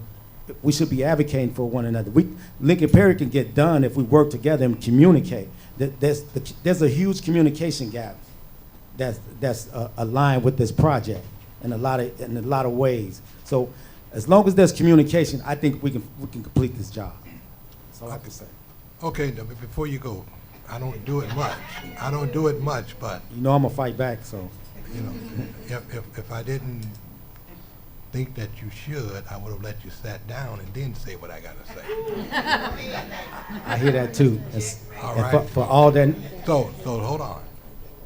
All I'm going to ask you, because you've expressed a few things here, and yes, we were out there. Yes, we did speak. Yes, you did share your concerns, but you were given an assignment. I need to know from you, have you completed your assignment of working together like we discussed? Yes. Yes, sir. As far as I can tell. I talked with Derek Messier, so. No. You were supposed to give us a schedule. Thursday. Now, all I need to know is, have you done that, yes or no?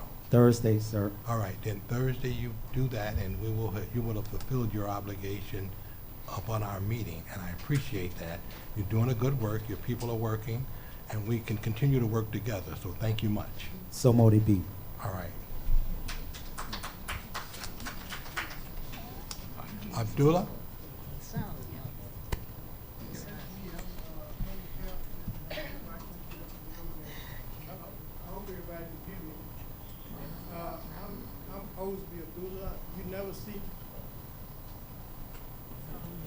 I think it's on. Hold it till Testing. All right. I'm Osby Abdullah. You guys have never saw me out here. I'm the senior partnership at World Class Fire Protection, but I felt the need to come out here today and see exactly what's going on. This is my second go round as a fire sprinkler contractor. I came in this industry in 1972.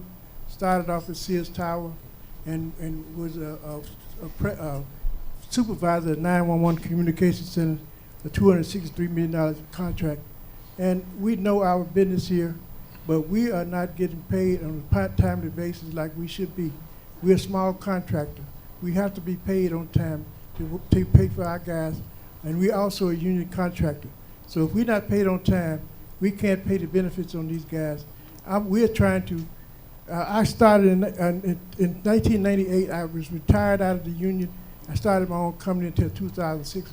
Abdullah's Mechanical Piping. Michael Sullivan was one of the guys that worked for me, and he came to me in 2014 and said, we got to start this company back up, which we did.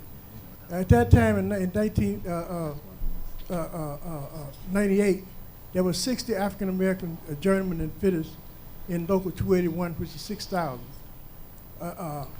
600. Now it's 1,300, and there's less than 11 African-American sprinkler fitters in this industry. We out here to put our people back to work, but we need the corporation of CHA to pay us so that we can pay our guys and bring more of our African-American brothers back to work. Thank you very much. All right. Thank you very, very much. We will look into that. Z. Kennard? Correct. Okay, thank you. Hi. I think it's on.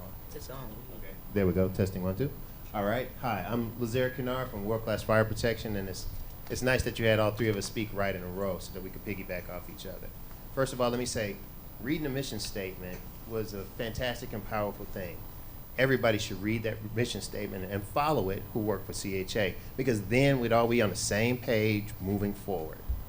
I would like to thank CEO Eugene Jones and Mr. Hooker. I heard about the conversation that you had with Mike Sullivan. The schedule is done today. So, World Class Fire Protection is ready. It is done today? Yes, sir. Worked on it all night.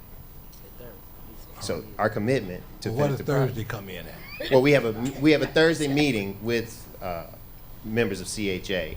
But I like to be prepared, so I did it 2 days before. All right. So that's the commitment that you have from some of your contractors, And we would like to continue that process. So when we put the effort in, we want to see the effort back. And it's not that we're not all on the same page. We're working towards the same direction. Right. And as much pressure as you put on your people to perform as well as you do the contractors, then we work together. And I think that's what I see from the board, is that you want to get this program together, you want it to work correctly, and that you are putting the effort in on your side, but it has to trickle down to your people, and then they have to know what they're doing so that we can do what we're doing. I appreciate you, each one of you, every one of you who have stepped forward to help this program to come to fruition, and you have our commitment from the contractor side to get the projects done. And when I see Ms. Perry, we have fantastic conversations, and I'm proud to know her, and I'm glad that she speaks out, because 7 years is a long time to deal with a construction project. And we appreciate the CHA for giving us the opportunity to work with you and make their lives better. Thank you. All right, so do you tell her that you're working on it and you're trying to get it done? Oh yeah, definitely, she knows. All right. She knows. But we're the fire protection. That's all we can control is the fire protection. Yeah, I know. Thank you. All right.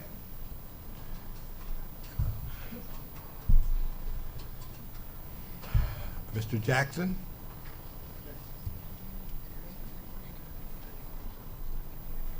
Right.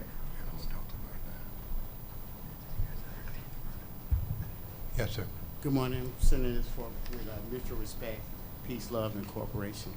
First, I'd like to give commencement to Claudia Williams and that Section 3 office over there. They're doing a fantastic job with us over there.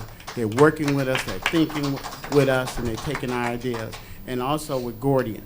Gordian and their team is doing a fantastic job now. They're listening to us and working with us, and I think this is the model project for around, America. And the first thing I wanted to talk about is mostly with the people that are watching at HUD. We're asking you to come into Chicago and drain the swamp in downtown Chicago. Okay, that's the biggest problem. Section 3 is not all about CHA. Section 3 is about what's going in downtown Chicago. We got over 60 cranes down there moving around there. And then who is here to push on enforcement of having Section 3 participation? I live on 71st and Euclid, right across the street from these communists who led them people out there on that. Not black people, communist parties, white kids from the north side coming down over there, pushing it. What we're experiencing over there in our neighborhood is an economic crisis, which equals violence. That's why these people are coming here illegally, because they're escaping violence and the economic violence, the economic crisis. 30 seconds. And a construction boom that's going on here in the city of Chicago. Like last night, they talked about fixing the sidewalks. When you see different people that are not black, that 7 of them are working on fixing the curbs on the sidewalk. That is a training program that are not being done for people within this community. And that's why, Mr. Chairman and Mr. Jones, we're asking that you help us get a meeting with the Cook County Construction Trades Council so we can sit down and talk about not only PLA agreements, but CBA agreements, community benefit agreements for our communities also. Thank you. Thank you very much. Mr. Mika Holtz and Jeffrey is next. Omar Sharif, I'm sorry. Good morning, everyone. Good morning. Welcome new board members. Thank you. I don't give puff pieces.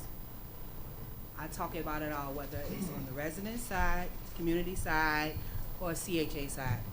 Let me first thank you, Mr. Jones, Mr. Hooker, and Jose for implementing this special job, the special job program, because your program is different from other job programs because it's set for certain types of companies, right? So we have to get our knowledge up and our weight up before we can move outside of CHA, and that's the premise. So because of this job, it has allowed us to gain income. There's big money in poverty. And when a lot of people see that people are starting to move onward and upward, that becomes a problem for them. But you can't come in here and speak about me as a company, or that own a company that just actually doing business, about what's wrong with Jock if you're not walking the walk. So you can't talk about it. But you can have a company all day long and not trying to do no contracting. So you're appearing to try to move onward and upward. So I say all that to say this. If you're not walking the walk in Jock, you can't come in here talking about Jock, CHA's Jock program. Now, with all of that being said, it has its flaws, but still, overall, the concept 30 seconds. is awesome. And I want to be very clear about that. And another thing, thank you for implementing that non-union clause in a PLA. It has its flaws. We just need to work together. But I want to make very clear, because I'm one of your biggest critics, where I stand with it, so people don't get it twisted, especially special interest groups. Thank you very much, Ms. Holt. Omar Sharif. And the next one is Joyce Williams. And the final one, speaker will be Bernadette Williams. Good morning, board. Good morning.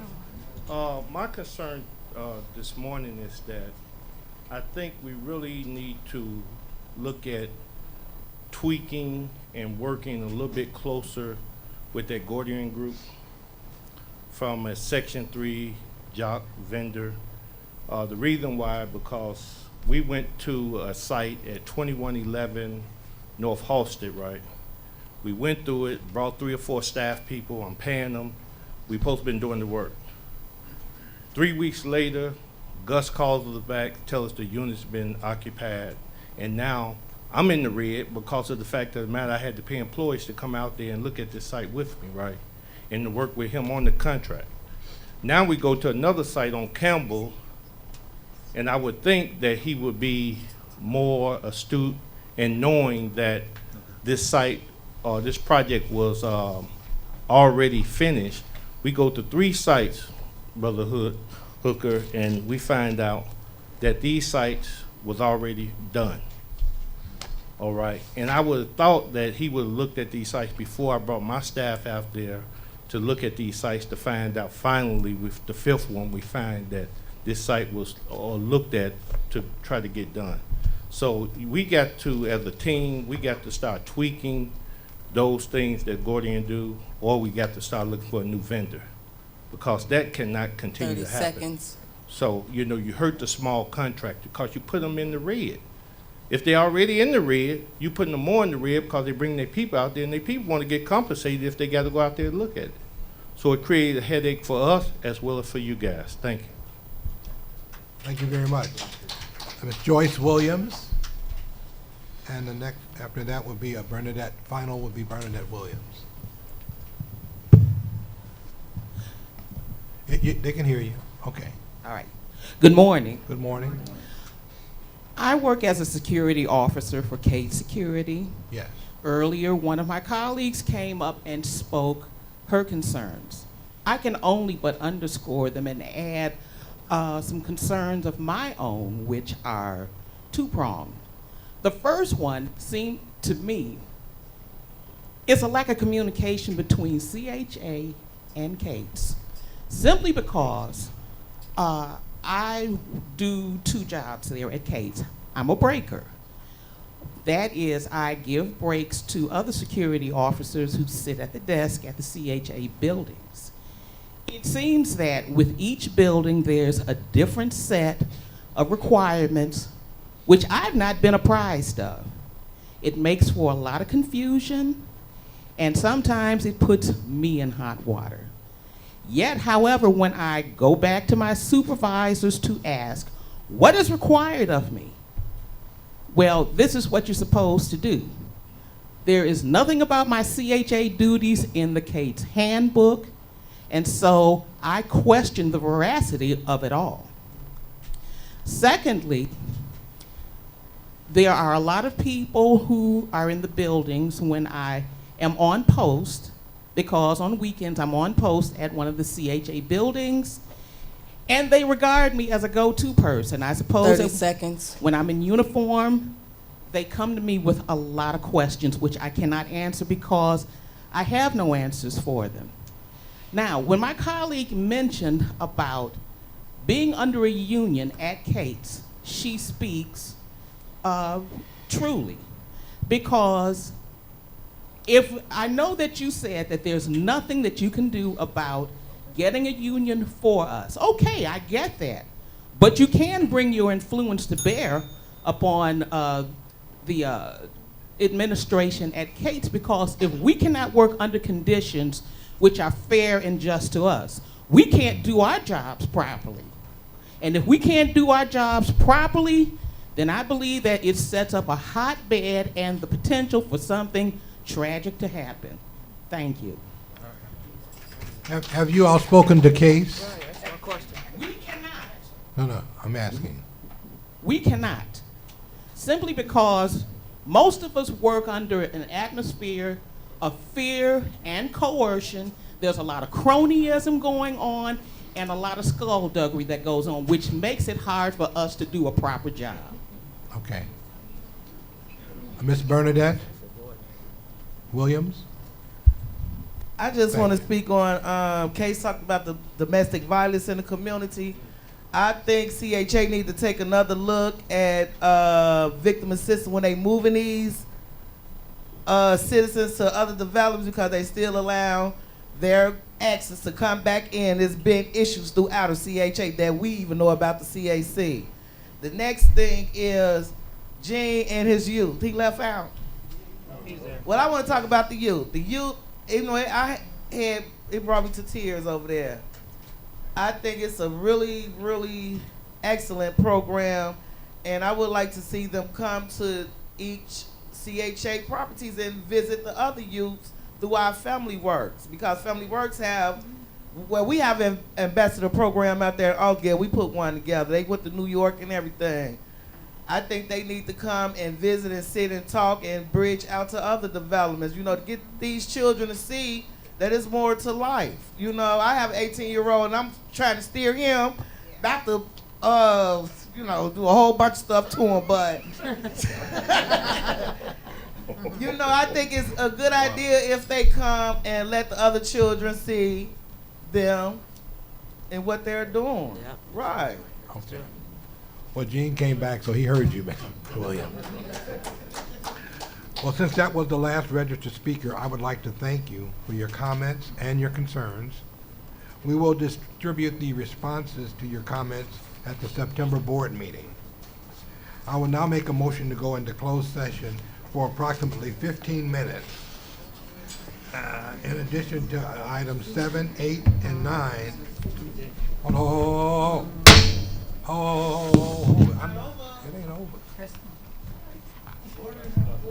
We waited very patiently for all of you all. All right. So while Gene walks the cake in addition to items 7, 8, and 9 listed on the agenda, and in accordance with the Open Meetings Act, the board may discuss matters under the following exceptions: personnel-related matters under C1 and C2,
all year long, people say, we're going to have the senior gala this year, and They ask, when is it going to be? Where is it going to be? When are tickets going to be on sale? It's not only an event on December 9th, it's just in everyone's spirit all year long.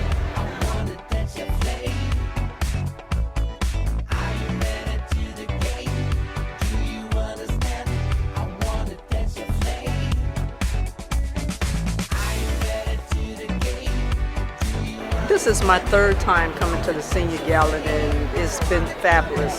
The togetherness, all the photographers are fantastic in here. We were able to take our pictures last year and take them home, but the atmosphere was just so grand.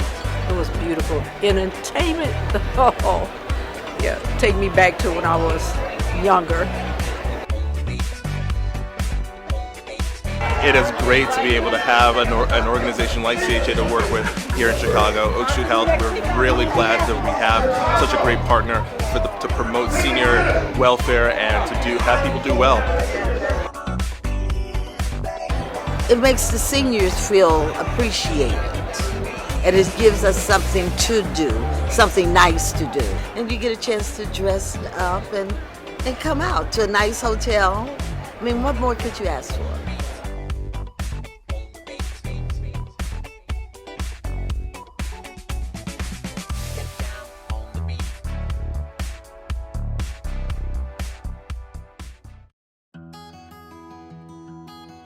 Today we are finally here. A lot of people say we couldn't be here. We weren't going to be here. Breaking ground for the new Lathrop, bringing a new and better future for our residents and this community. To be here on this historic day as we bring Lathrop Homes back to where it was intended to be, a place of beauty, of openness for the community, is very exciting, and for the residents who live here. This is the culmination of 8 years of work. So many partners to get here, to begin work, to start the redevelopment of the Lathrop Homes. I'm just proud today to be part of this. I'm proud that we're going to have not only the affordable housing and the public housing on site. With your fight and all of you, we got an agreement with the CEO that the courts codified that all of the units that aren't returned here will return to the north side, not another part of the city. We're rehabbing 16 of the historic residential buildings north of Diversey and adding 1 new residential building. And in total, that's 414 beautifully designed, and in the case of the existing buildings, fully rehabbed homes that we're creating. How do you build a successful mixed income community? And I think, again, the residents are key. And we will make sure, and we are committed to making sure that all of the residents are able to come together as Lathrop buildings get turned over so that we have a successful mixed income community. But now I know what that old saying said on the Wizard of Oz. Dorothy had to say, and she kept saying, there's no place like home. There's no place like home. And she said, I journeyed out to look for something that was already here, right here in my own backyard. All I had to do was look in my own backyard, and it was there. I want to thank you all for coming into our backyard and helping us find that dream.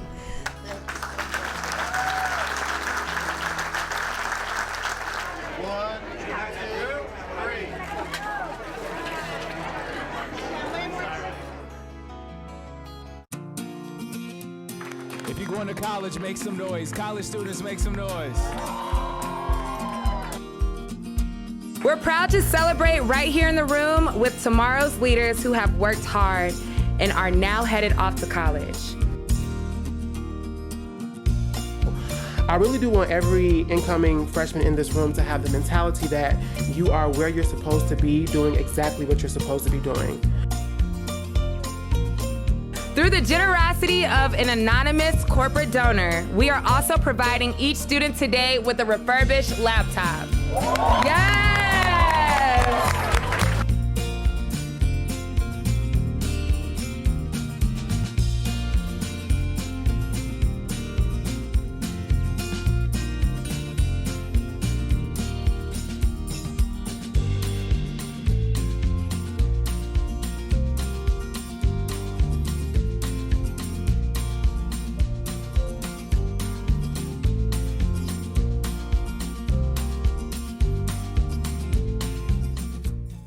For nearly a decade, the CHA's Owner Symposium has been the premier event for property owners, managers, and investors. Each year we add something new that enhances the experience greater than the year before. Oh wow, I remember this picture. People tell me all the time how much they love the Owner Symposium. We've been doing this a long time, but you know what? It just keeps getting better. Here's what you can expect when you attend the symposium. A packed agenda of seminars, panel discussions, and interactive workshops hosted by industry leaders, opening session and keynote presentation, networking, free lunch, and an afternoon raffle, and most importantly, the opportunity to connect with approximately 1,000 industry professionals.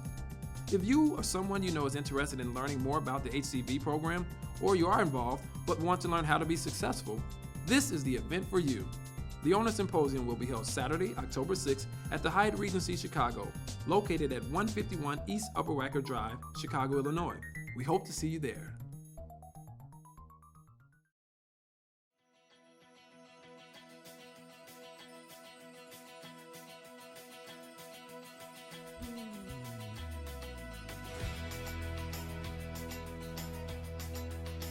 Today we're here at the 9th Annual CHA Owners Symposium to provide information to our owners who work in the program with us so that they can serve Chicago better, so that we can serve Chicago better, so we can build stronger families, build stronger neighborhoods, and ultimately build a stronger city.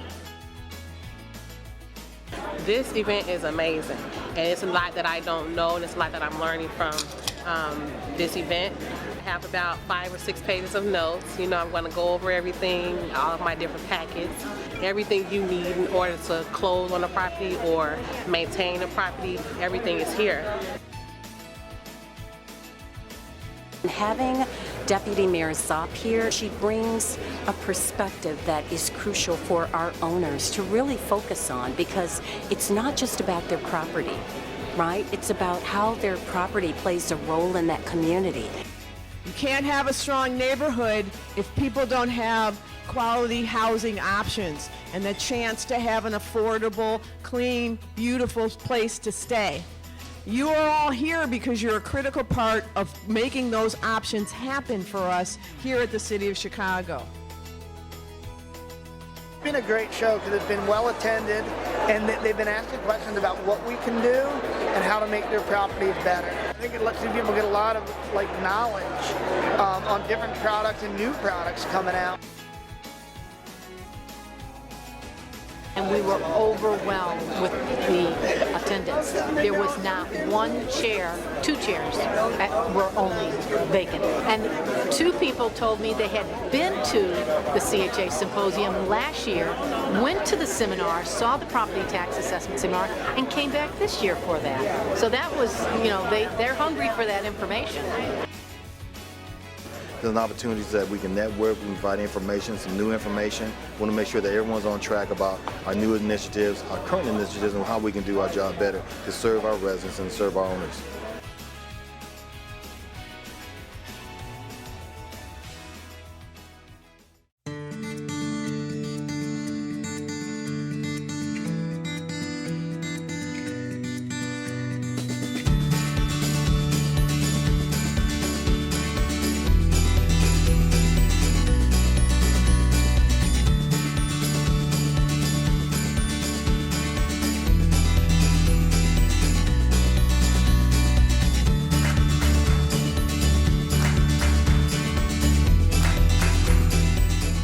This summer, our youth not only learned in the classroom, but in the field at companies across the city of Chicago. Our summer youth programs are important because we focus on our academic enrichment. Our kids are in the classroom, so they're not experiencing any of the summer learning loss. It gives them an opportunity to continue with what they've learned during the school year. They're not missing the opportunity to learn more about fields such as, science, math. I like it a lot, and it's like I'm learning, I'm having fun, I'm meeting new people, having friendship with the teachers.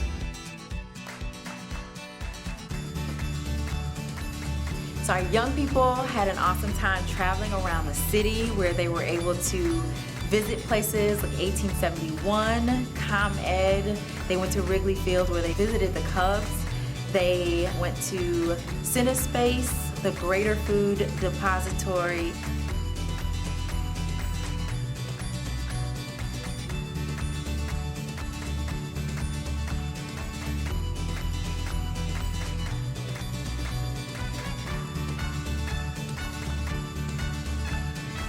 So our youth were able to go to the companies to have more of an inside look and to get a little more of the ins and outs of the companies and what they do on a day-to-day. They were able to experience what it is like real time and meet some of the people who work at the companies.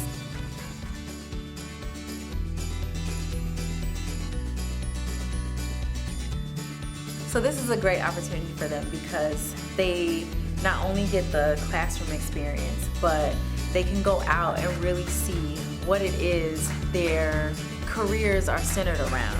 They get kind of real-time, one-on-one experience. They see the ins and outs of what it is they're interested in. Those great opportunities and so forth, they get to sit there and brag about that. They get to talk about that. It always seems like there's a first here, and I don't want to do the first. I want to do the second, the third, the fourth, and the fifth. So I want to continue. This is what CHA is all about.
I designated 2016 to be the year of the youth, and what a year it turned out to be. Our young people showed that with determination, creativity, and commitment, they would build a better world for all of us. We are proud of all they accomplished in 2016, so congratulations to our young people as we continue to build a bright future together.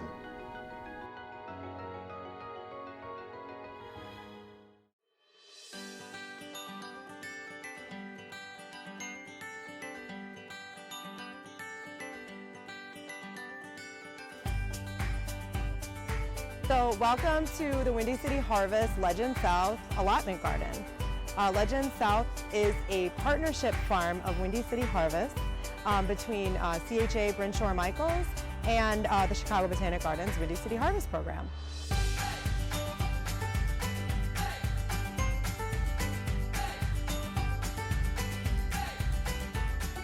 I've learned a lot from working in the garden, how things come from seeds to actual plants and fruit and vegetables. To come out and plant your seeds and then see them grow, oh man, that's an exhilarating experience. I'm serious.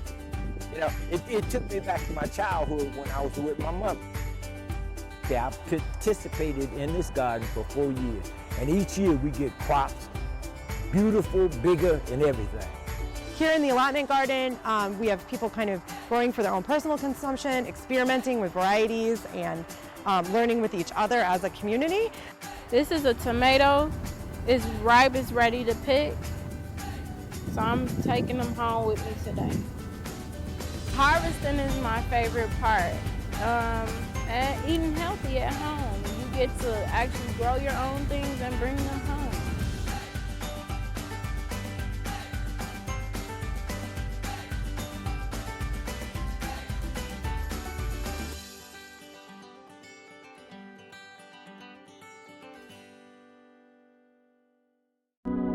Yay, Bronzeville!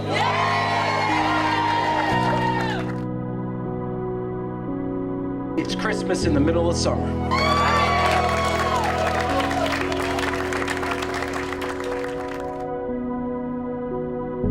It is often said that good things come to those who wait. Well, in this case, I'd have to say a great thing has come to a community that waited for over a decade.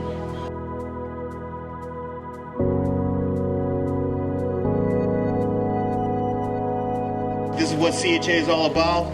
Next time you come out here, hopefully within the next 24 months, there are going to be units out there. There's going to be a great synergy. We have Mariana's being built. We have excess tennis being built. We're building up Bronzeville. We're recreating communities, and we're trying to get back to what we lost. This community has really not had anything for the little kids to do.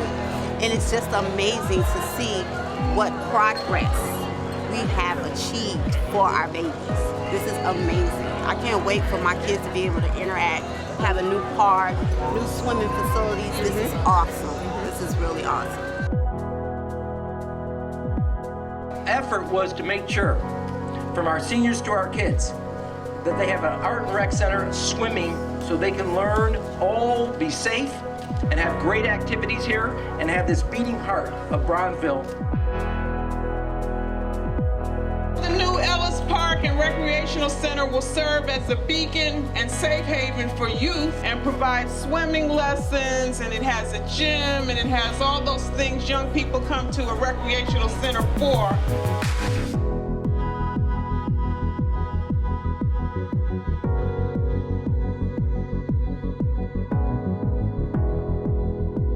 Just look at this. Yeah. This is a true testament as to how community voice regarding a community need can be supplied by business and government in partnership.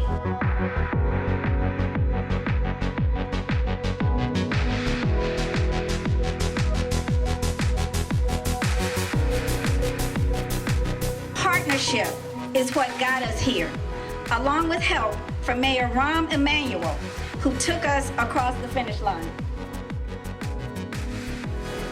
I come here because I am excited this new building is in my neighborhood. I'm happy teens like me have a place to hang out, swim, and take art class. Thank you all for coming to my favorite park today. I hope you come back soon.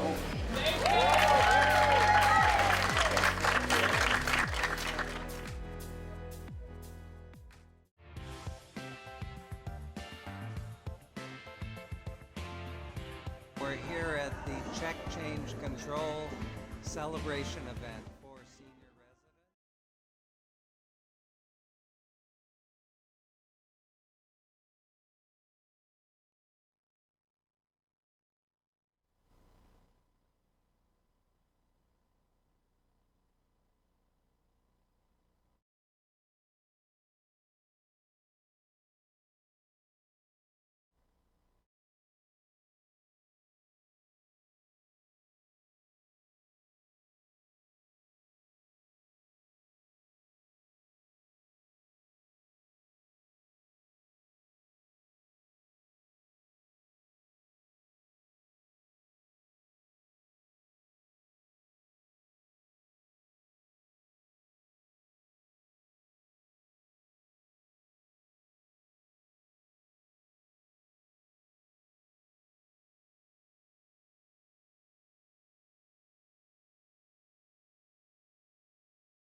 Thank you, James.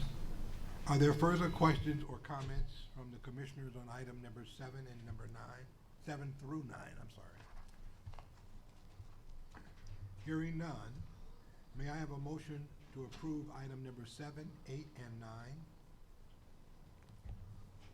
Or better yet, I have a motion. Is there a second? Sorry. Second. All in favor say aye. Aye. Are there any opposed votes, abstentions, or recusals? Hearing none, the motion carries and the resolution for items 7, 8, and 9 are approved. If there's no further business to come before the board, may I have a motion to adjourn? Is there a second? Second. All in favor say aye. Aye. This meeting is now adjourned. Thank you very much, everybody. See you on September 18th at the Vic and at 4859 South Wallback.